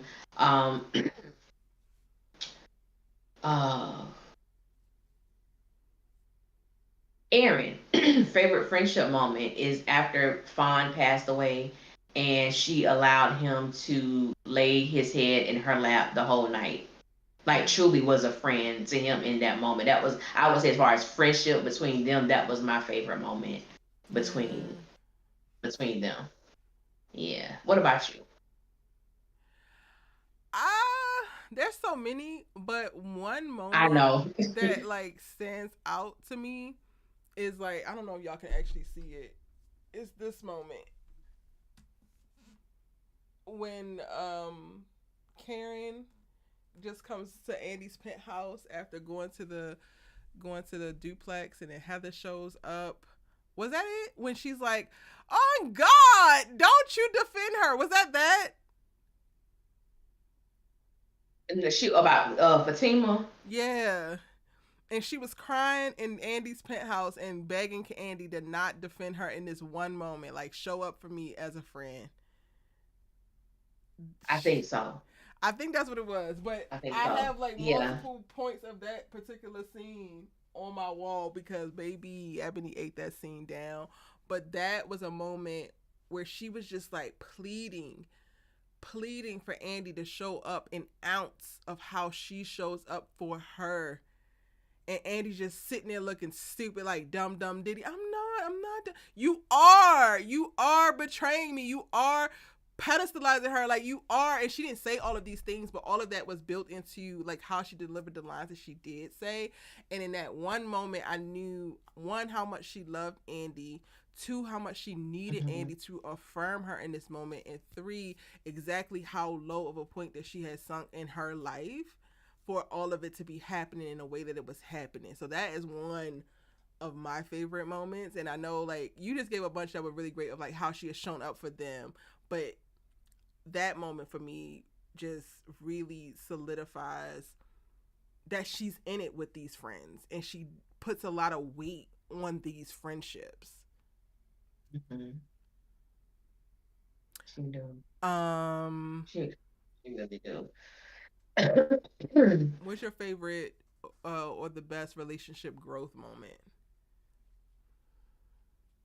This is so toxic of me to say, but this is so toxic of me to say, but I'm gonna say this was a growth moment when she told Angie to get the F out her house after that picture was circulating around Atlanta. Oh yeah.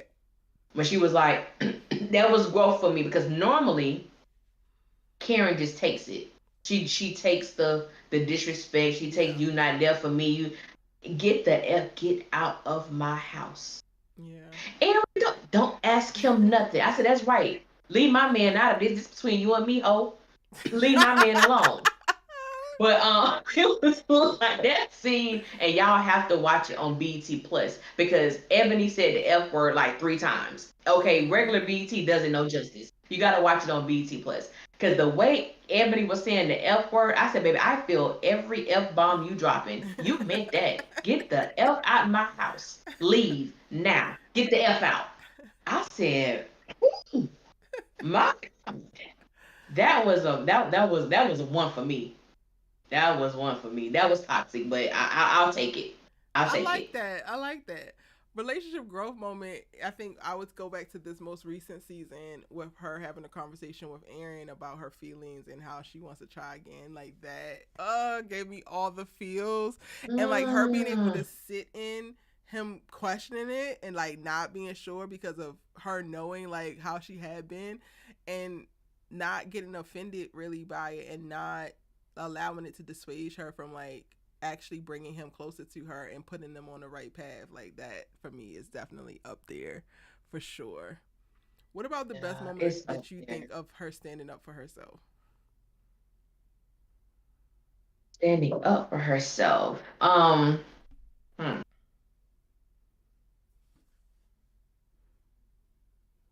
I think I already talked about it, but when she went over to Zach's house to confirm and let him know that he was the father, and she peeped right away. You're only saying this because you don't want me to put you on child support, so this is what we gonna do. Like I don't need your money, or Mm-hmm. no, you gonna take care of your child, but this is what we're going to do. And that was a moment for me that not only was it about her standing up for herself, but her even functioning in motherhood, even though her child isn't physically here yet. So Yeah. that was one of the moments that I really loved that Karen did. Like she was hurt because she saw that ring and all of that, but at the end of the day, it was about me making sure my child is going to be taken care of. And I've already peeped that you don't give a damn right now. You just don't want me to put you on child support. And I peep you and Mm-hmm. I clock it. So this is what we going to do. So I would say that was one of my moments, like top moments of her standing up for herself. Okay. My toxic ass take is when she didn't back down when Fatima walked her goofy ass in her house. Oh, Because this is nothing. absolutely. You came looking for something. I got what you want. You need that? I can give it to you. You need that? Bet. Absolutely. 100 pounds and all. Because we talking about all these hoes better hold me Yes, back. Lord. Because why are you in my house? Mm. That's a fact. That's a What fact. about your She ain't love it. And what was you gonna say? what's your favorite vulnerable or emotional moment from Karen?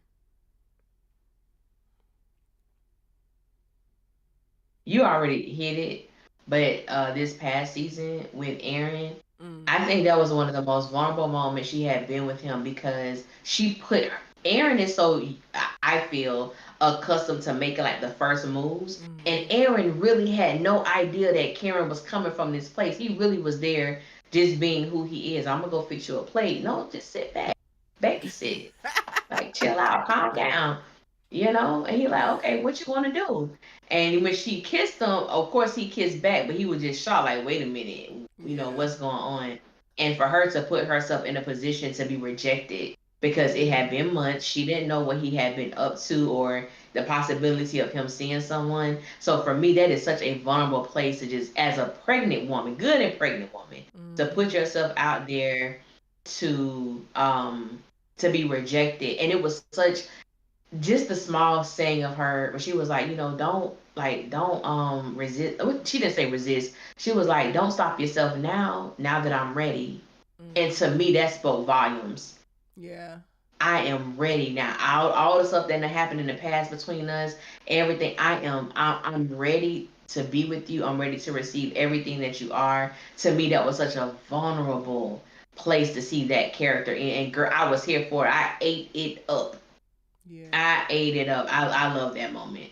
I love that moment. I love that too. She has so many. So honestly, I can't necessarily say the best, but because Ellie did the most recent, I'm gonna go to like the earliest.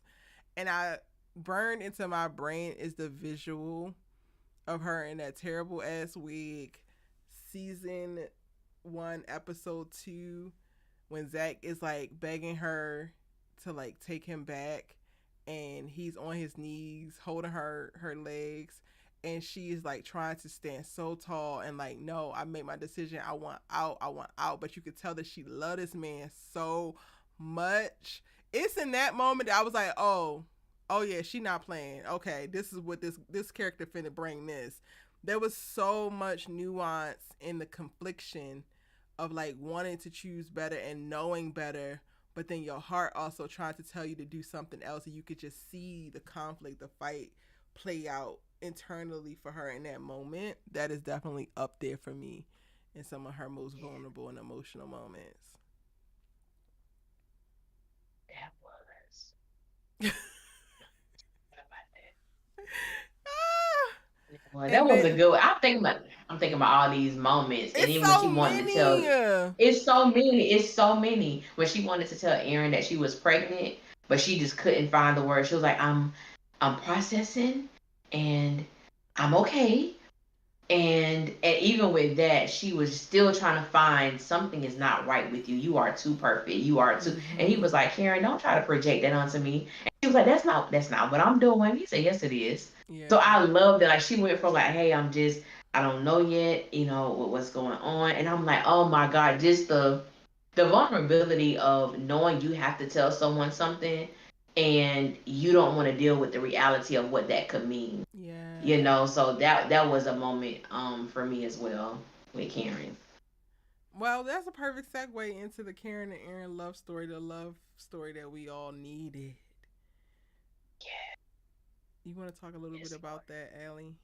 I'm really looking forward to I it. And I'm honestly just putting myself in a position to get a little bit too damn excited. So that means I could potentially get very, very disappointed. But if you know, like I know Tyler, you might not want to disappoint my ass.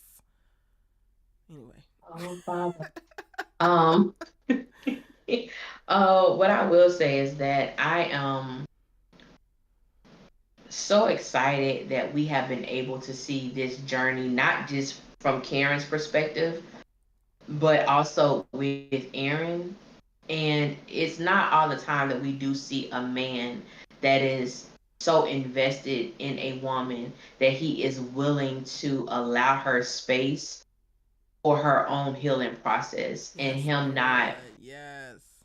reject her, make her feel bad for not being in a position where she can fully embrace him, and him giving her the space to do so. And that has been so refreshing for me to see. And I think it goes back into things that we were, talking about earlier, that there are so many women who have never experienced a man like that. Because 9 times out of 10, you meet a dude, but then the first week and a half of knowing him, he's trying to have sex with you, but someone who really wants to get to know you and what you bring to his life and how he can benefit in your life and fusing y'all lives together. So for me, it just has been a beautiful, beautiful journey to watch this relationship. Like I said, I've always been here for it, and just what it means when a woman allows herself to be loved properly, Mm-hmm. like what that does to you, how I think sometimes as women we walk around and we're always like on guard, Mm-hmm. and to be with somebody who you don't have to be on guard with, who you don't have to be guarded with, that is a blessing. And Child. to see this woman, like, I'm so ready to see Karen flourish in this space, and even for her friends around her and her mother to see this newfound person that's always been there, but now she's in a space that she can let her guard down completely. And you can see, like, even in the last couple episodes when Aaron showed up to the salon, just how happy she was to see him Yeah. and kissing him in front of everybody. Like, what? Yeah. Y'all been going back in the office? Oh, this your man for real, for real. Oh, okay then. But just to see that, and just the ebbs and flows, and even for him operating in honesty when the girl Jennifer popped up, he didn't hide anything. He was like, Karen, let's talk about it. Like, let's. Yeah. Hey, I was dating her. This is what it was. Karen was like, look, we'll talk about that when I'm ready. I don't want to talk about it right now. But just love them, man. And I want, like, for me, I want people to know my love for Karen, the character of Karen, and seeing her and Aaron has nothing to do with my dislike for Zach, and Mm-hmm. nothing to do with Fatima not being one of my favorite characters. It really has to do with the fact that we're able to see a black healthy relationship that started off, a little wobbly, That's the thing but for they got me, there. Ellie. It's also us being able to see Hmm. it in its entirety. We're not just seeing it once it hit its stride and it's perfect love or the closest thing to perfect love. We literally got it from the very beginning and like how rocky it could be. And to me, it adds such a richness to it because you know what Karen had to do to get to the place that they're walking into now. You know what Aaron had to do and put up with to get to that place right now. And like it's the full story, flaws and all, mistakes and all, hurts and all, that to me solidifies it as the true love story that we need to see, because everything else we're getting half truths and partial stories or propaganda, right? Because we get to see Zach and Fatima from the very beginning, but y'all are lying to us, telling us that these are the couple that's supposed to make it and they're so great, while we're watching them be toxic, while we're watching them be problematic, while we're watching Zach overly lean on Fatima and not create no space for her as an individual. Like, it's mind Yeah, boggling. it is. It really is. It's like, I can imagine if Tony told Danny, "Yeah, won't you come and give up your apartment, come move in with me." Now, granted, Danny is renting, Fatima owns, but you literally packed your house up, moved into Zach's home, gave up something that you own to go over to stay with him. Ain't got no tenants, so what's going on over there? Just the fact that that happened, and she would have received so much backlash again if she would have done that. You don't even know him that well. Y'all ain't been together that long. Well, damn it, she been with him way longer than Fatima was before she moved in with Zach. You know what I'm saying? Like, way before. And I it's get not it. to, and one of the reasons why I always throw up the comparisons with Zach and Fatima and Aaron and Karen is because I do want people to see it's okay to call out the toxicity. Yeah. It is, it is what it is. That's why, I mean, I come back. I always bring them up because I'm like, well, if you gonna dog Karen out, I'm gonna bring up Fatima and Zach every time, because the fandom already exalt them to a level where they don't need to be. Yeah. And I'm gonna always, And it's no. Let's look at, okay. Look propaganda. at the other side. Mm-hmm. Y'all are Absolutely. pedestalizing Fatima like that's the couple to be. Meanwhile, Karen and Aaron are sitting right there. Right there for the taking. And they are Yeah. in their own right two whole healed individuals now, walking into something where they have agreed that they are going in the same direction in life. There's still so many things that Zach don't even agree with or acknowledge that Fatima, in reference to just Fatima's hobbies and interests. That's before we get to her not even having time and space based off of all the fires that she got to put out in his damn life to even pass law school. Yes. Zach, Karen and Aaron are quite literally the love story that we actually needed. And I pray that this season is the season that resets so that it's so clear for even the dunces amongst us.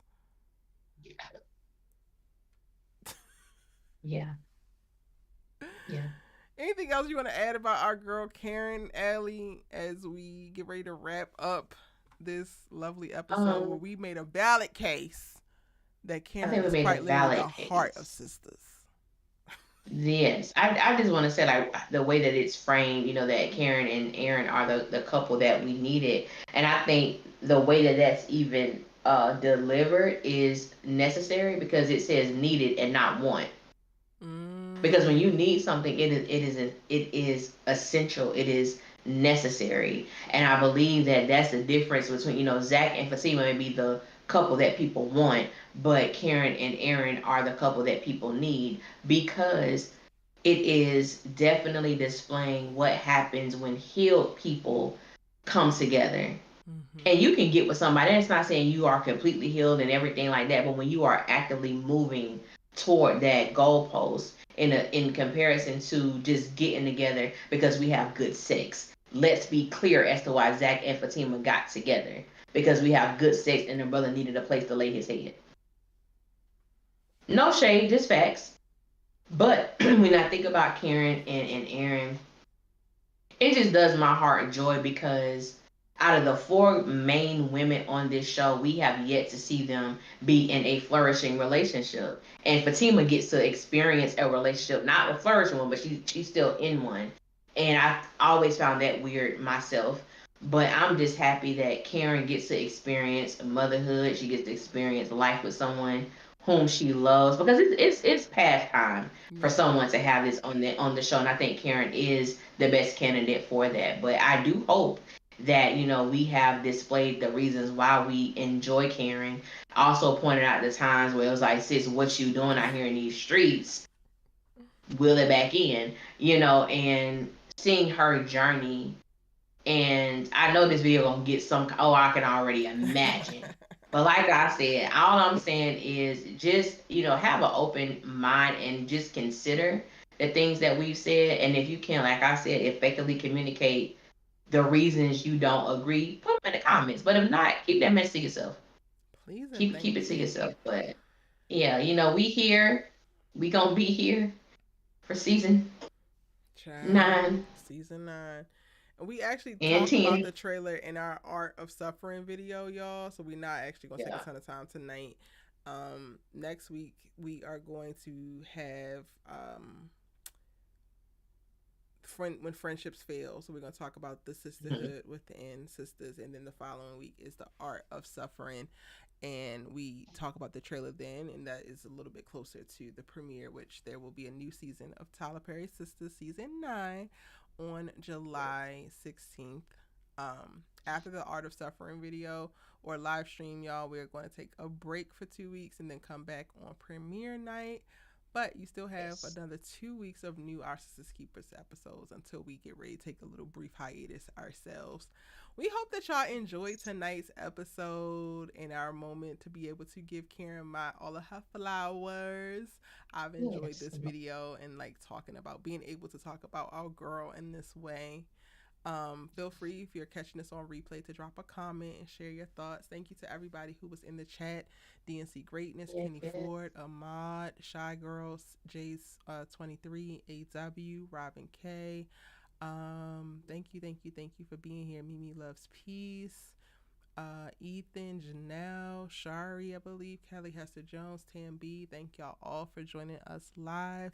We appreciate you. And yes, I did watch Divorce Sister. I did watch Divorce Sisters. I'm giving it 3 episodes. Y'all need to pray for me. That's all I'm gonna say right here. I've watched Allie's it. review is I up. did. My review is up. I watched it. I don't dislike it. I don't love it just yet. But I don't dislike it. But I'll y'all